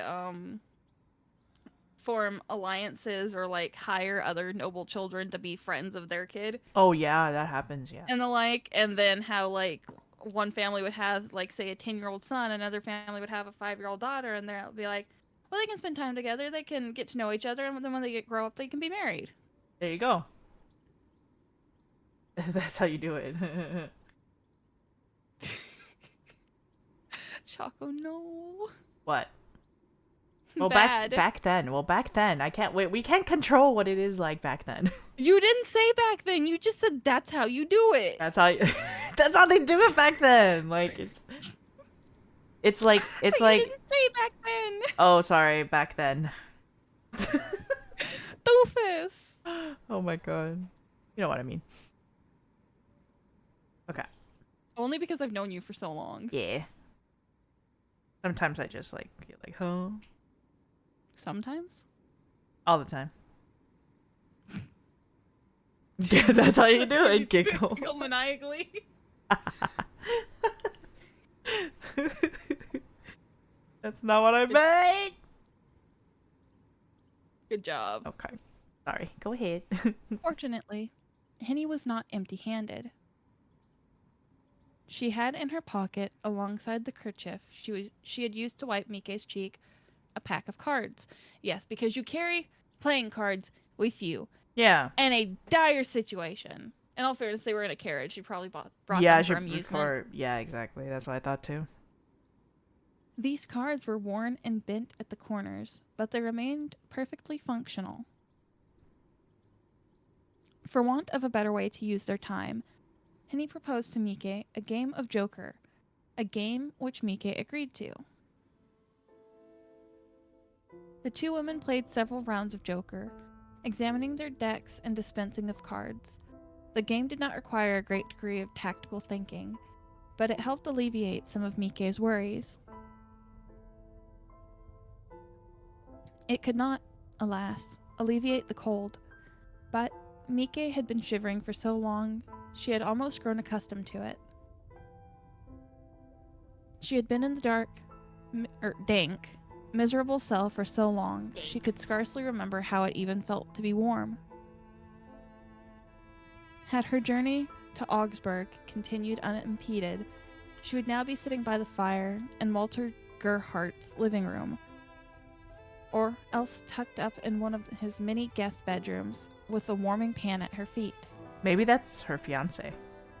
Well, that's what I'm saying. Yeah. Because Walter was the name suggested. Well, not suggested, mentioned. And I'm wondering if probably that's gonna be her fiance. I feel That or like maybe a the family friend. name Walter Gerhardt sounds so old. Walter. Walter. Both Augsburg and Walter Gerhardt seemed very far away to Mike now, though being confined thus in a prison cell. How long had she been sitting with Henny on the floor, shivering? Mike did not know. She could not tell. All Mike really knew, in her infinite ignorance, was that the night seemed hopelessly long, she hopelessly small and insignificant. There was no clock in Mike's cell, and neither she nor Henny carried timepieces upon them. The only means Mike had of tracking the advancement of the hour was the sliver of sky she could see beyond the narrow window, situated high above her head. She could recall that the sky had been dark upon her waking, and it remained so now, 3 games of Joker later. The moon, which emerged from the fog at irregular intervals, shone its pallid light upon Mike's head and upon her hand of cards, lighting her Joker and his wide rictus grin. Mike had never much cared for the Joker and Henny's trusty pack of cards. His expression unnerved her. Every once in a while, as she played, Mike spared a few glances at the barred window above her head. Though she could not guess the hour, she knew it was late. It could have been an advanced hour of the night, or could have been, by the same token, the very, very early hours of the following morning. The calendar might have shifted already, from one day to the next, but Mike was none the wiser. The sky was so dark, Mike found it hard to believe the sun would ever rise again. The darkness which bounded within her cell was so complete it seemed to have blotted out the very concept of the morning altogether. She feared she would never again see the sun's golden rays, never again hear the twittering of the starlings in the trees which announced a brand new day. When did the birds begin to chirp beyond her bedroom window, anyway? Mike could not recall, but she thought it must have been around 6 in the morning. Mike had gone to bed at 10 every night, like a dutiful daughter ought, but she had often found it hard to sleep for a full, unbroken 8 hours. She would arise at odd hours, at 1 or 2 or 3, her head full of thoughts, and often she found it hard to sleep again. When this occurred, Mike would rise from bed to sit by her windowsill, her forehead, in the summer, pressed to the glass that always helped cool her, and her errant thoughts alongside it. Oh, how her mind raced. This is ridiculous. Henny groused, all while examining her cards. We ought to be at Herr Gennard's right now. Save us houses. We weren't so far from Augsburg. At least, I don't think we were when we were attacked. Why did those bandits have to go after us? They were probably hired. We were just unfortunate, I suppose. I can't imagine the bandits meant specifically to target us. We just happened to be there. The way they keep repeating this really makes me think it's foreshadowing that they'd been hired for them to not reach 100%. Augsburg. 100%. The way everything's written, yeah.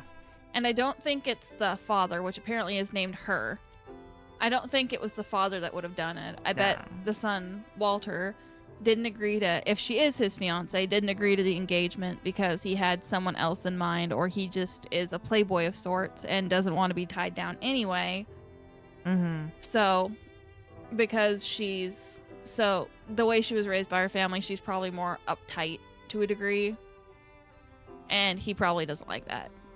Oh, a lot of different reasons. Yeah. Those that are usually like loose and playboy-esque in those times really hated having like the picture perfect wife in noble society. They hated because the wife would often push the bearing and the like that they're supposed to have as this noble, or if they end up taking over the family as the heir, like as the leader of this family, as a person in this position, you're supposed to act thus. Right. A lot of the time it makes them feel like they're being controlled and have no freedom, and they don't like that. They just want to go out and do what they want to do. They want to gamble, they want to drink, they want to do drugs. You want to party? You're probably right, but goodness. All the awful luck. At least you've had a fair run during our game. You've beaten me out soundly during every single hand. This game they called Joker, I wonder if this is old made. It might be. Because if one person's got the Joker and you don't want to be the last one to have the Joker and want to get rid of everything in your hand beforehand, which is what it seems, I feel like it's old made. It might be that, yeah. Well, truce, I suppose. I should thank heaven for small mercies, eh? Henny smiled at Mike's attempt to cheer her, but it didn't last. Both Henny's smile and Mike's cheer were half-hearted, and they were soon swallowed by the sinister darkness of their cell. It's a shame I don't feel more thankful.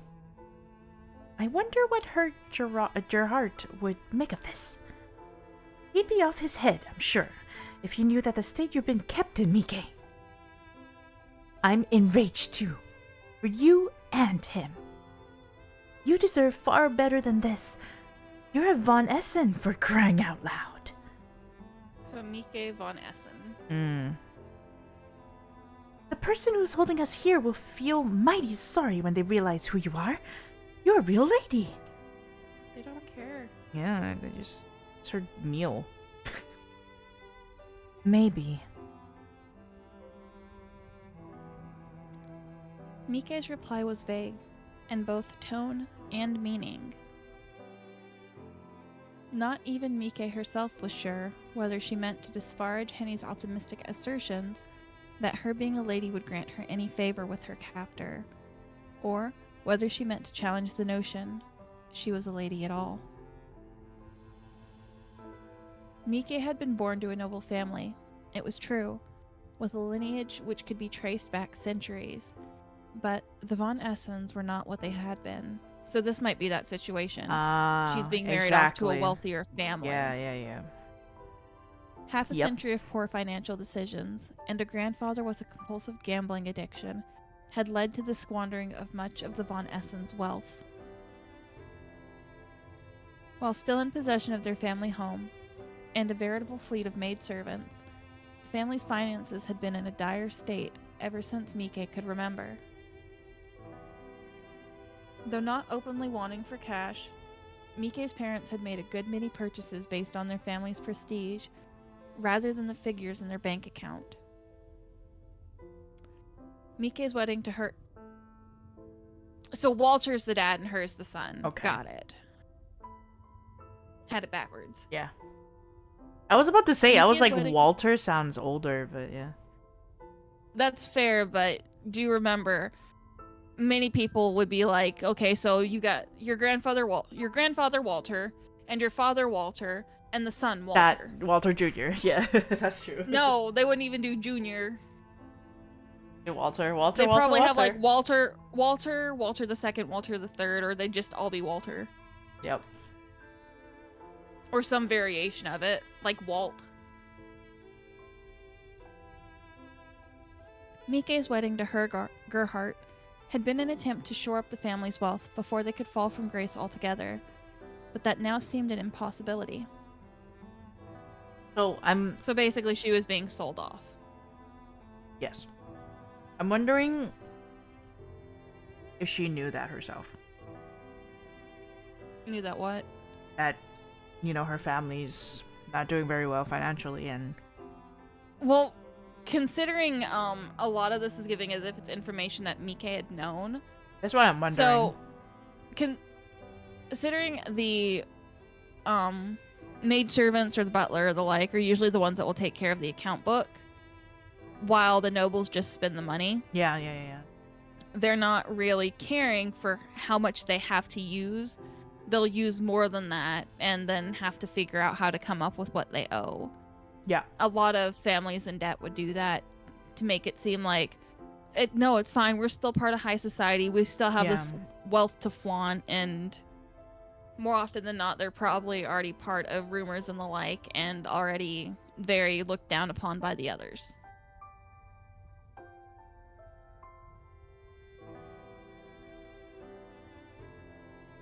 How could Mike would... See? What? What is going on with the names? Wait, so is it Walter Gerhard? Or they just can't remember who is who? Well, we'll see. How could Mike wed Walter when she was incarcerated? Maybe her Gerhard is the whole name. Like the middle and, I don't think so. Okay. All right, let's... Unless her is some kind of nickname. Yeah. And I don't know how they would have gotten said nickname. Yeah, let's look into it a little bit. Maybe it'll say. If Mike had loved Walter, she surely would have shed tears over so cruel a fate. As it was, however, she was curiously calm. What did she care now? What did she care how Walter Gerhart felt? She barely knew him. I don't understand. Like, the names are different, but okay, whatever. Well, not to worry. Her Geralt must be sitting in his drawing room now, wondering where the blazes we are. Or maybe her is like a... what's the word? Like a title? Could it be a title? No. No? No, because it'll be Count, Baron, there's Marquis, there's Duke.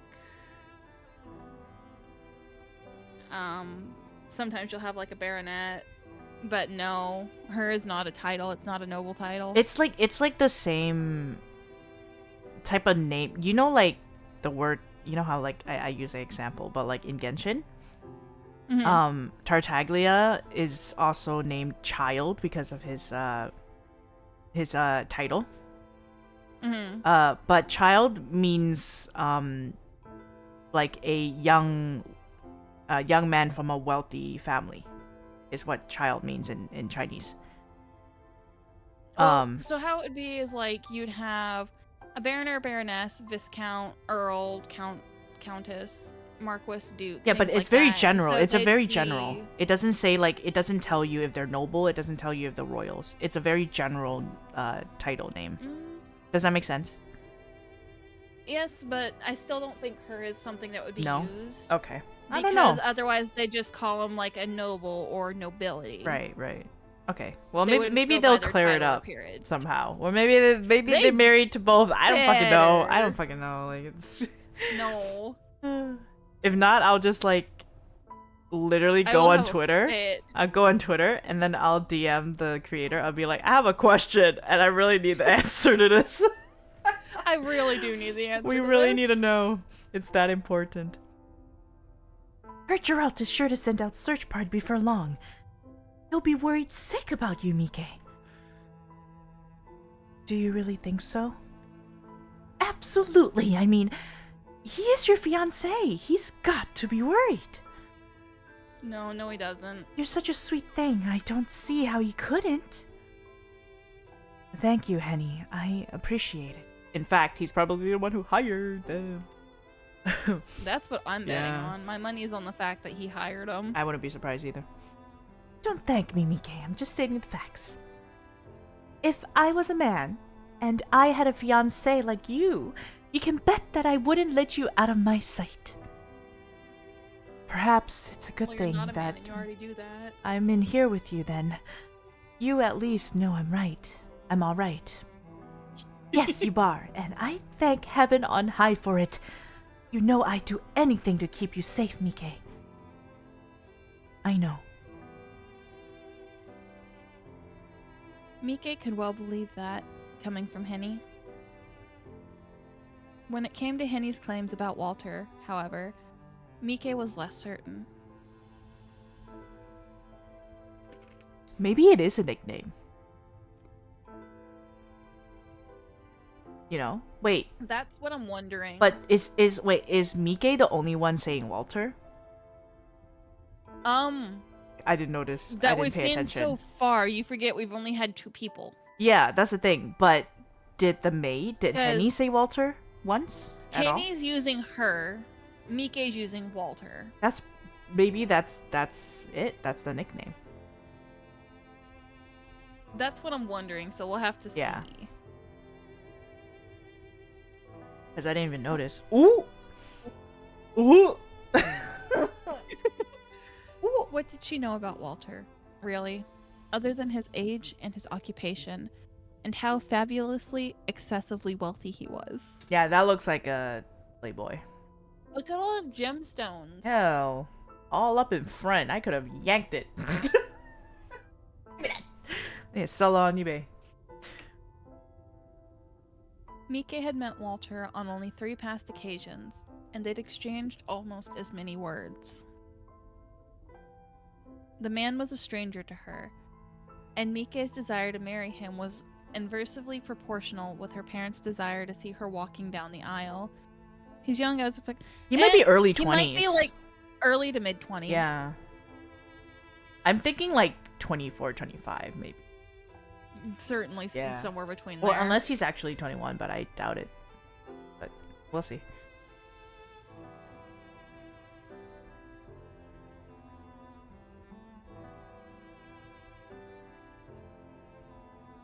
Mike had been dreading her visit to Augsburg for well over a month. Now, it had been terminated. She felt a perverse sort of relief.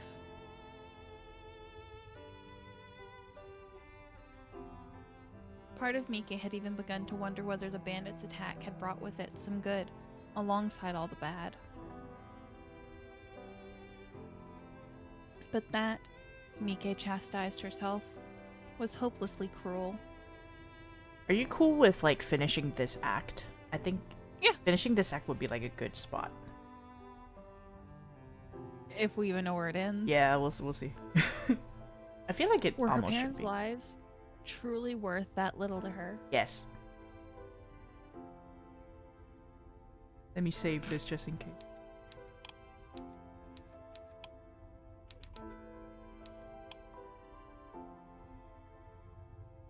It was true enough that she may never see Walter Gerhardt again, but she would never see her mother nor her father again, either.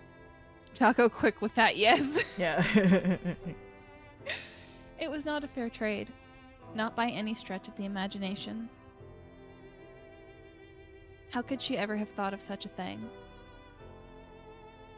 She really must have been wicked. No, you were just really pushed into a corner and wanted freedom. For real, girl. Was that why she had found herself in such a dire situation? Perhaps this was God's way of punishing her for being a poor daughter and a sinner who spent too much of her time lost in daydreams, imagining things which could never and would never be.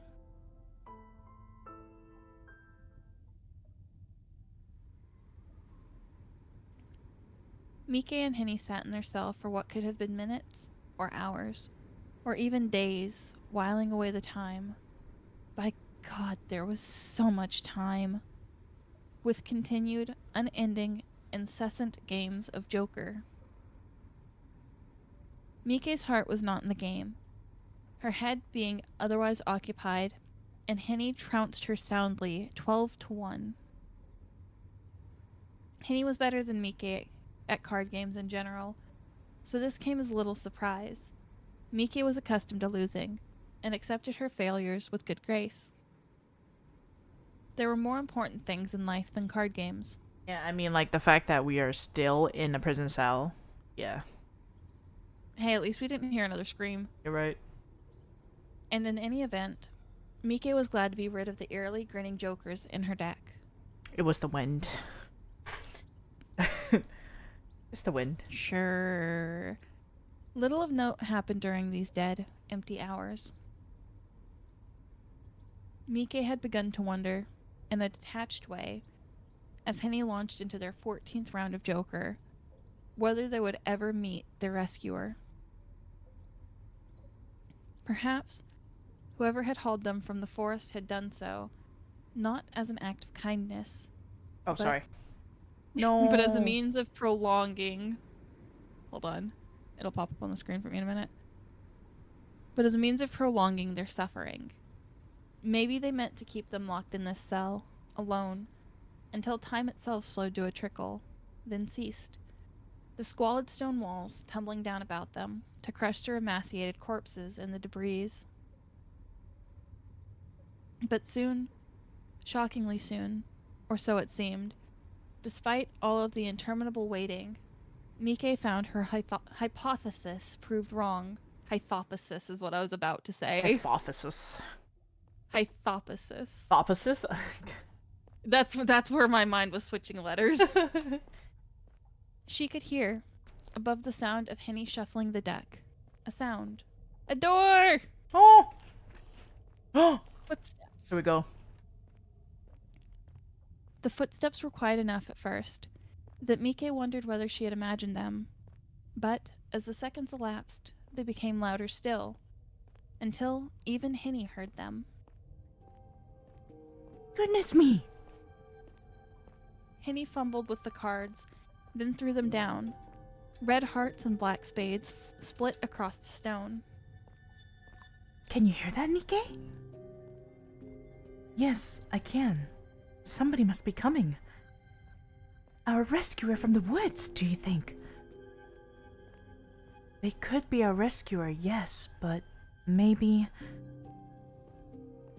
Mike chose not to finish this thought. Her saliva felt too thick in her throat, like tar, and she shivered.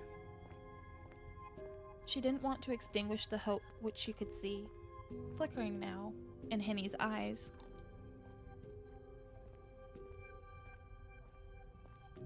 That would have been cruel. Henny's head swiveled to the grated iron door. Excitable as a puppy, and wide-eyed, she peered through the shadows. This is a turn for the better. I was beginning to worry they'd forgotten all about us. I can't wait to come face to face with them. I'll be sure to tell them exactly what I think about their so-called hospitality. What? Henny ready to go down fighting. I know, for real. She'd be like, I'm gonna pull her hair. Square Damn. up. You said that once before, Henny, and I wish you wouldn't. I don't want to anger them. Oh, stuff and nonsense. I'm sure it will be fine. It's fine. Henny's just like a little chihuahua. She won't She pull the hair. She'll is. just bite. If they wanted to harm us, they have plenty of chances to do so already, surely. That is true, but... The footsteps drew closer still, echoing about the stone walls, echoing inside Mike's skull. The footsteps could represent only two things. They would mean salvation, if they were lucky. But Mike found it difficult to believe this. Neither she nor Henny had been very lucky that night, despite Henny's continued winning hands in Joker. It seemed far more likely that these footsteps would bring about yet more suffering, and, sure enough... Oh. You wanna be her? No, No? I'll just do narration. Okay. Oh man, now I have 'Cause to it think seems of a like there's a third lot. voice. Well, well, well. Would you look at what the Just go yawn cat today. dragged in? The voice that cut through Mike's musings was a proud, haughty one, the syllables polished to perfection, like cut glass. Ooh. The voice belonged, quite obviously, to a woman, and, given her pronunciation, she must have been well bred. Perhaps their rescuer was a lady, then a Von such and such like Mike, from a family whose ancestral home was vast and old and grand enough to have its very own dungeon. Whereas most nobility used their subterranean storage spaces for wine cellars, this family seemed to prefer taking prisoners. I'm gonna switch the voices around a little bit now that I have two voices. The thought did not fill Mike with much. Well, once we finish Act 1, you'll have time to come up with how you want to do the voices once you've gotten a bit more of their character stuff. The thought did not fill Mike with much confidence about her mysterious rescuer. Anxiously, she glanced up to meet the source of said voice, and when she did... Oh. Like, oh. that was just like a grunt, like, oh. Okay, I'm gonna give, like, the vampire a little, like, more deep sullen, and then I'll give her a much more brighter voice. My comment stands, go yandere. Okay. Because that's how the vampire seems like to me. Yeah, she would be is yandere. kinda, yeah. Mike could not help but gasp in surprise. Ooh, hello, lady. She looks nice. Looks so pretty. Oh, Chaka, you're gonna kill me. Why? Sophis. It looks pretty.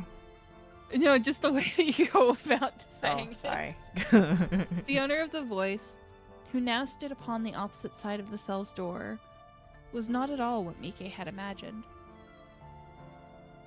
She was shorter than Mike had expected, shorter than Mike herself, Cute. who was dwarfed by her wealthier, significantly older fiancé. Ooh, significantly older. Wait, what? Shorter than Mika, who was dwarfed by her wealthier, significantly older? So what? Fiancé. Is he like So Walter's 30? at least 10 or more years older. Yeah. Oh my god. And slender with it. Her cheekbones high, her neck not dissimilar to the stem of a flower.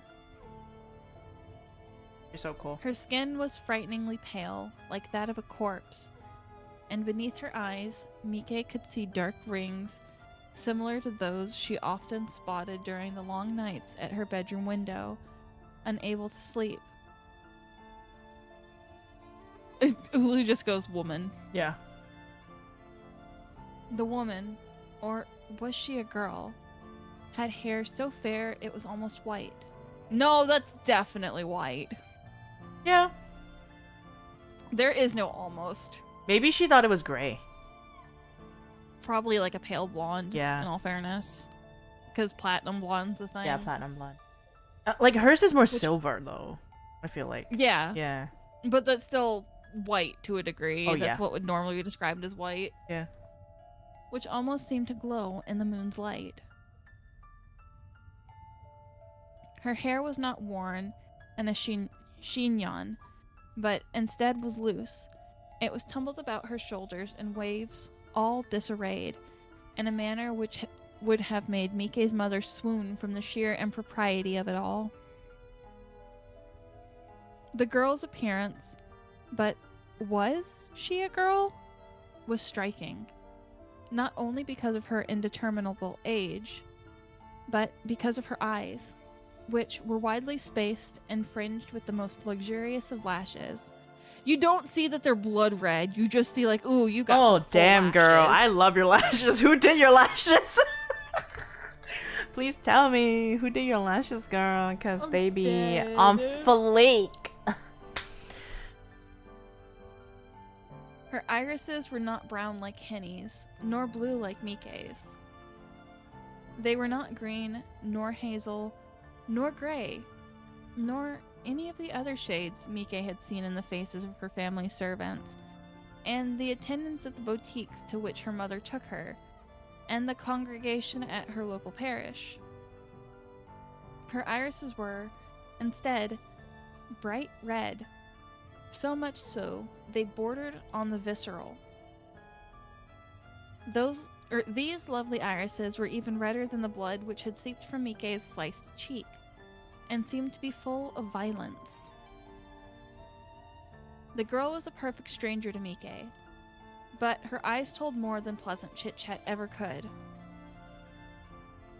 She was not normal.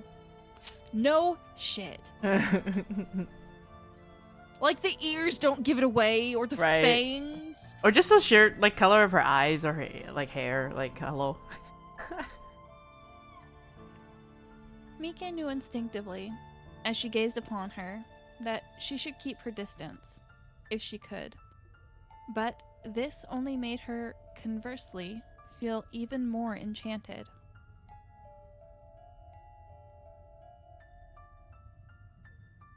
She could not look away from her. Me too. It was as though her captor had placed her under a spell. That woman. Hinny shifted back, her skirts shifting against the ground. She's the one I told you about, Mike. The ones from the woods. She's the one who fought off those bandits. I thought what I saw was unbelievable. But now I know it wasn't a dream. She really is real. She killed all those men. That were gonna kill you. Yep. She's a monster. Oh. I don't know how to fucking voice her. A monster, am I? Hold on, no. I need to know what the heck just happened. I don't know. I was gonna make it like a troll thing. I was like, oh, a monster, am I? But no, I didn't. You literally choked in the process of laughing and trying to continue. Yeah, I was wondering like if I should troll with it or if I should just like be serious. But yeah, it was right in the middle of that. The woman's unnatural eyes narrowed, and, with a smile, said, You cut me to the quick. You humans do. At least you would, were I not so accustomed to it. Perhaps I bring it upon myself, given the unusual manner in which I treat my guests. But you could at least try to be polite. Why, if it were not for me, the both of you would be lying in the woods right now, mangled beyond all recognition. So you really were the one who saved us. I thought as much. Yours isn't a face anybody could forget in a hurry. Why, thank you. I will take that as a compliment. I am very striking, I know. Why did you save us, though?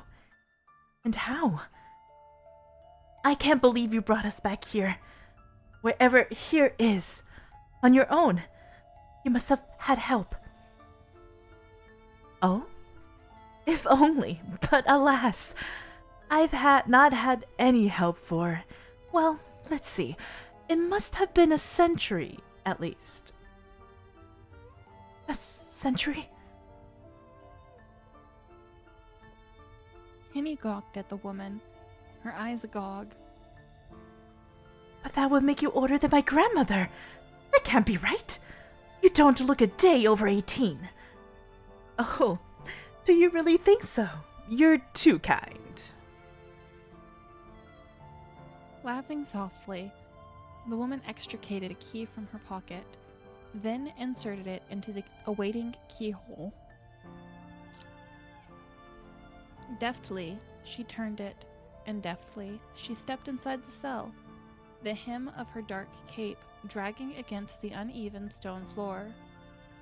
I love it that she's a little like shorter too. It's cute. It's gotta be the heels. To make her slightly tall. What do you bet that she wears flats while Mika is wearing heels? I mean, it could be. Yeah, that's true. Once inside the cell, she turned to close the door, then locked it anew. There. That ought to do it. It would be horribly tedious if you tried to run from me. I would be able to catch you, of course, but I'd rather not bother with all of this fuss. All of the fuss. With the door secured, the woman placed the key inside her pocket and turned to look at her prisoners. Her red eyes met Mike's, which were narrowed with mistrust, and pouting, she said, No. Why are you looking at me like that? You're making me feel quite unwelcome. I thought you would be relieved to see my face after being left to languish in the catacombs of my castle for hours on end. But maybe I was hoping for too much. In any case, you shouldn't frown like that, dear. It's an awful waste. You'll wrinkle your pretty face. This chastisement was familiar to Mike. She sounds like an old lady talking. Well, that sounds like something Mike probably heard from her mother. Ah.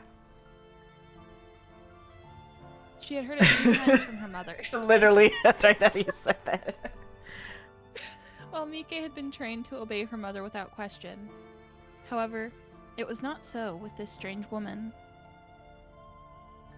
Some of her reticence fell away and, needled, Mike said, What do I do with my face is my own concern. I'm sure it's none of your business. My goodness. You're feistier than you look. I took you for a shrieking violet, but maybe I was mistaken. You might make for quite the amusing plaything, though you'd be a good sight prettier if you smiled. I can't say I blame you for being so surly, what the fuck. Though, I never liked smiling on command either. Though it's been many, many years since anybody last tried to give me orders. It's fortunate. Nobody can tell me what to do now. At least. It came at quite the price. But...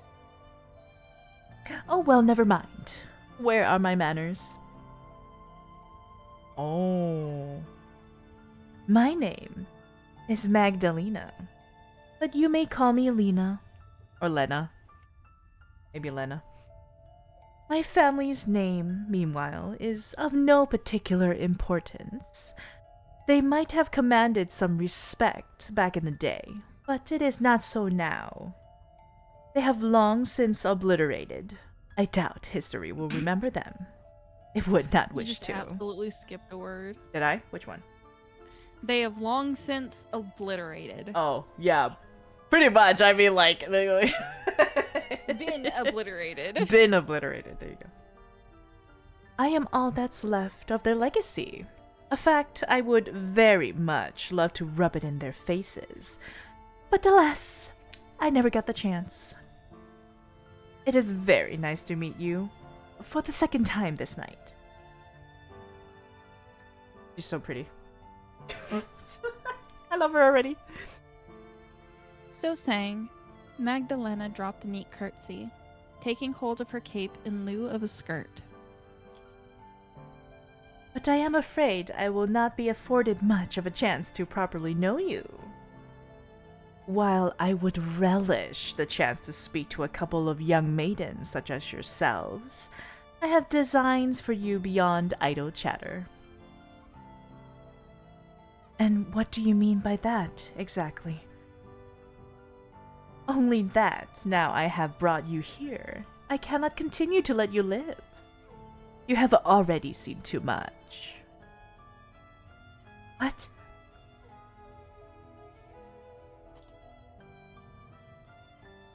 Henny stared at Magdalena with wide eyes, so full of fear, the air swelled with it. Sweared with it. Sweared with it. It's the word. Sweared is what I said. Oh. It's thought you said swearing with swerve. the fear. No, it's Henny. It's obviously swearing. You're right, you're right. What do you mean? What I said. Do try to keep up. It's awfully tedious, having to explain myself down to the finer details. But I suppose you have the right to know the bare minimum. Prisoners, though you may be, I would hate to keep you in suspense. And, hideous, foul-mouthed. right, at this point, it doesn't matter how much you know. You won't be able to tell anybody else what you might learn here. You'll not be venturing forth beyond the walls of my castle ever again. Magdalena smiled, her lips lifting in a wicked grin, not so very unlike that of the Joker in Henny's pack of cards. Though Magdalena's face was white, her lips were red, much like her eyes. They stood out in her milky face, like a rose blooming despite the winter's chill. Or else, Mike thought with a shudder, freshly spilt blood. You must understand that I am not a normal woman. No human can hope to best me when it comes to a competition of sheer strength, as the bandits who were pursuing you soon discovered. It didn't take me more than a few seconds to dispatch them. The fight they put up was so pathetic. It makes me wonder why they even bothered. If they'd any respect for my time, they would have slit their own throats with their daggers and saved me the trouble. I'm so sorry, I'll be right back. You're good. I'll be here. Here waiting. And yes, I have yet to eat dinner. So yeah, I hope this act ends a little soon so that we can stop at a good point. Act, please. Please. So Choco, woman. Yeah. Magdalena.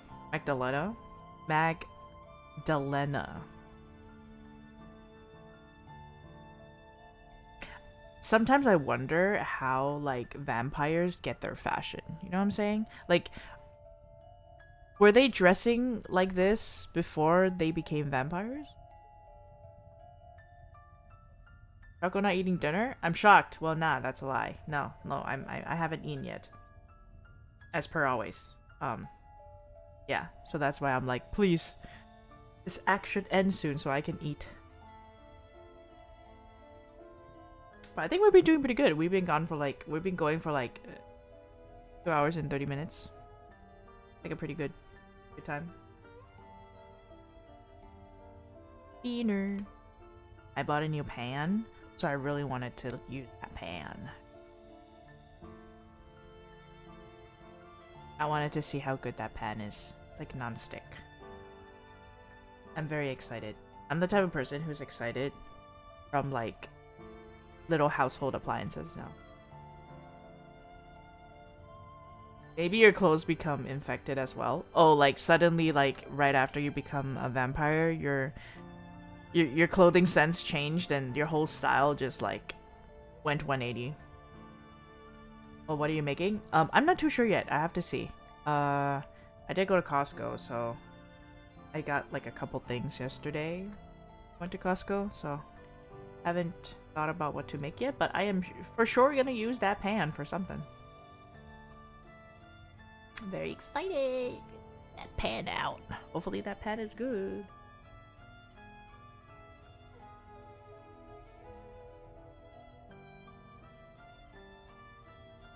Thank you, Ulu. Thank you. I came back. Welcome back. Uncle. You're welcome. Okay, should I continue? Yeah, you can. Okay. You Unless you have to go. humans. What was that? I said unless you have to go. Oh. We'll see how this... If it drags a little too long, we might just end it a little earlier, but it should be okay. Okay. Because we gone through a lot, actually. There's just a lot Yeah. of, like, context. Dialogue. Yeah, a lot. But I mean, it's entertaining, I guess, in a way.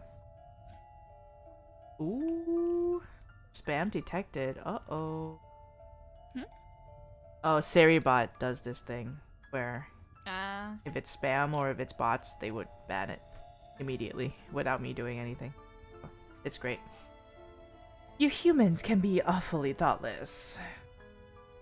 But if they had done that, I wouldn't have been able to bring the leader of their little group back to my castle. He was in a bad way, and I was obliged to introduce myself to him before bestowing upon you similar honors. I really must apologize for making you wait. Magdalena dropped another curtsy, as an elegant lady might, but it smacked of insincerity.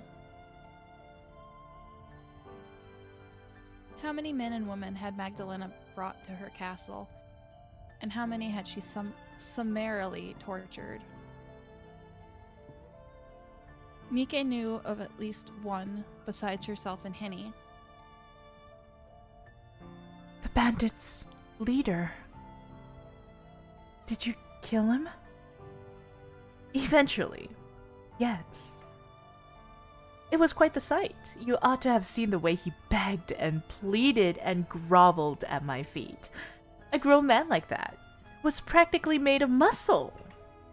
Oh, how fickle fortune it is. Just 1 hour hence he was the predator, stalking his prey through the woods, and then the next. Magdalena drew a hand across her neck, and the unequivocal, universal gesture of a slit throat. Well, what goes around comes around. He got what he deserved, and his screams really were exquisite. Did you perchance happen to hear them? He was being rather loud. What? Oh goodness! Surprised, are you? You shouldn't be. That man was a bandit, a vulture in a man's flesh who profited on misery. If it weren't for me, you would have gone the same way as the poor unfortunates in that stalled carriage.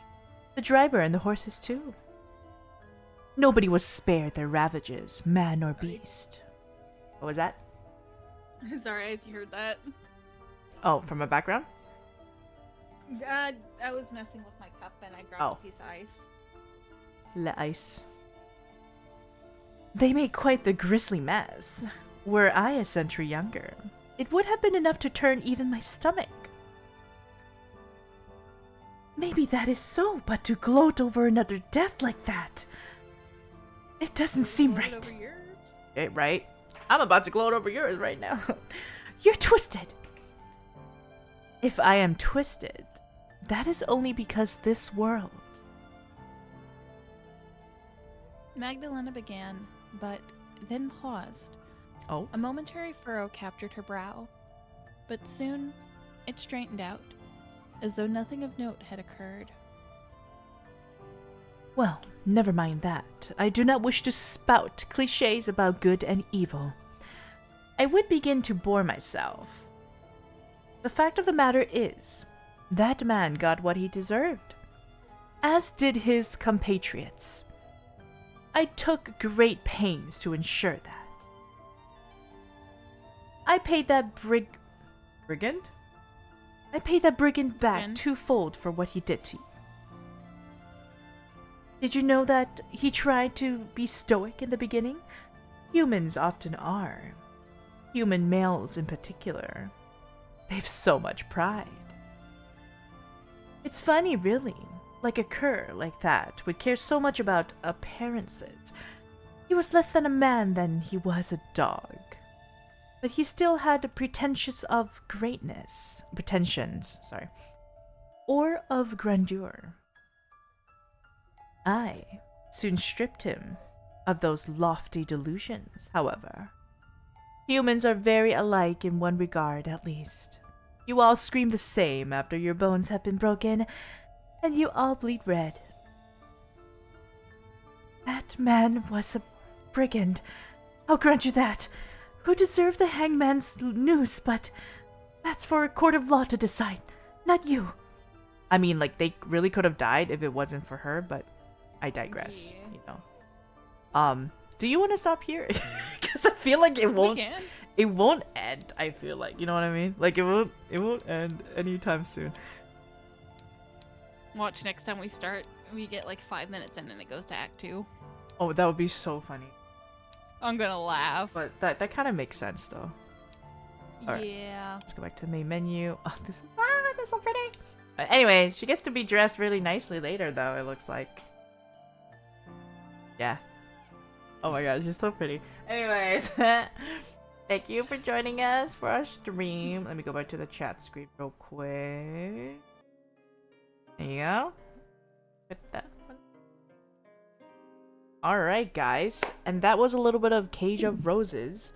It's a lot of context, so a lot of reading. Thank you again, Jess, aka Soul, for doing a lot of the narrations. As always, your voice is like perfect for narrations, and thank you for taking care of like the big words, because I can never. But yeah, I hope you guys enjoyed a little bit of that. Let me give you a shout out again to Soul, so that you could check her out. And yeah, definitely give her a shot. Wait, what happened? My shout out's not working. Why is it not working? There you go. Yeah. Feel free to give her a follow, check out her content, and she does like YouTube stuff as well, so definitely check her out. And I hope you guys enjoyed a little bit of the Cage of Roses. We will be continuing this game. Hopefully, right? Like, maybe like you still down for next week? We can do that next week or so. Yeah. I will not be raiding because I have to go real quickly, but I really hope that you guys enjoyed much of our stream today. We gone through like quite a good bit of the intro part, right, of this game. And I do apologize for my random tangents on historical information. No, I feel like it gives context, which is great. So thank you for that. Hey Joe, welcome in. Oh wait, have you been lurking? You might have been lurking. Thank you, Joe. Yeah, and guys, check out Joe too. He's our mod. So definitely check out Joe as well. If you guys would like some variety streaming as well. And yeah, I'm not gonna be raiding, but really appreciate you guys for stopping by. Again, thank you, Jess, for being my collab partner today. I hope you had fun. I did. Child labor engagement. Watching and you seeing stutter. yeah, like me and my English. Am I right? Lamau. Also, thank you, Weeping, again for the bits if you're still here, and all the care packages. You guys have been taking care of us, so thank you for that. And yeah, we'll see you guys next time. Bye bye. Bye bye.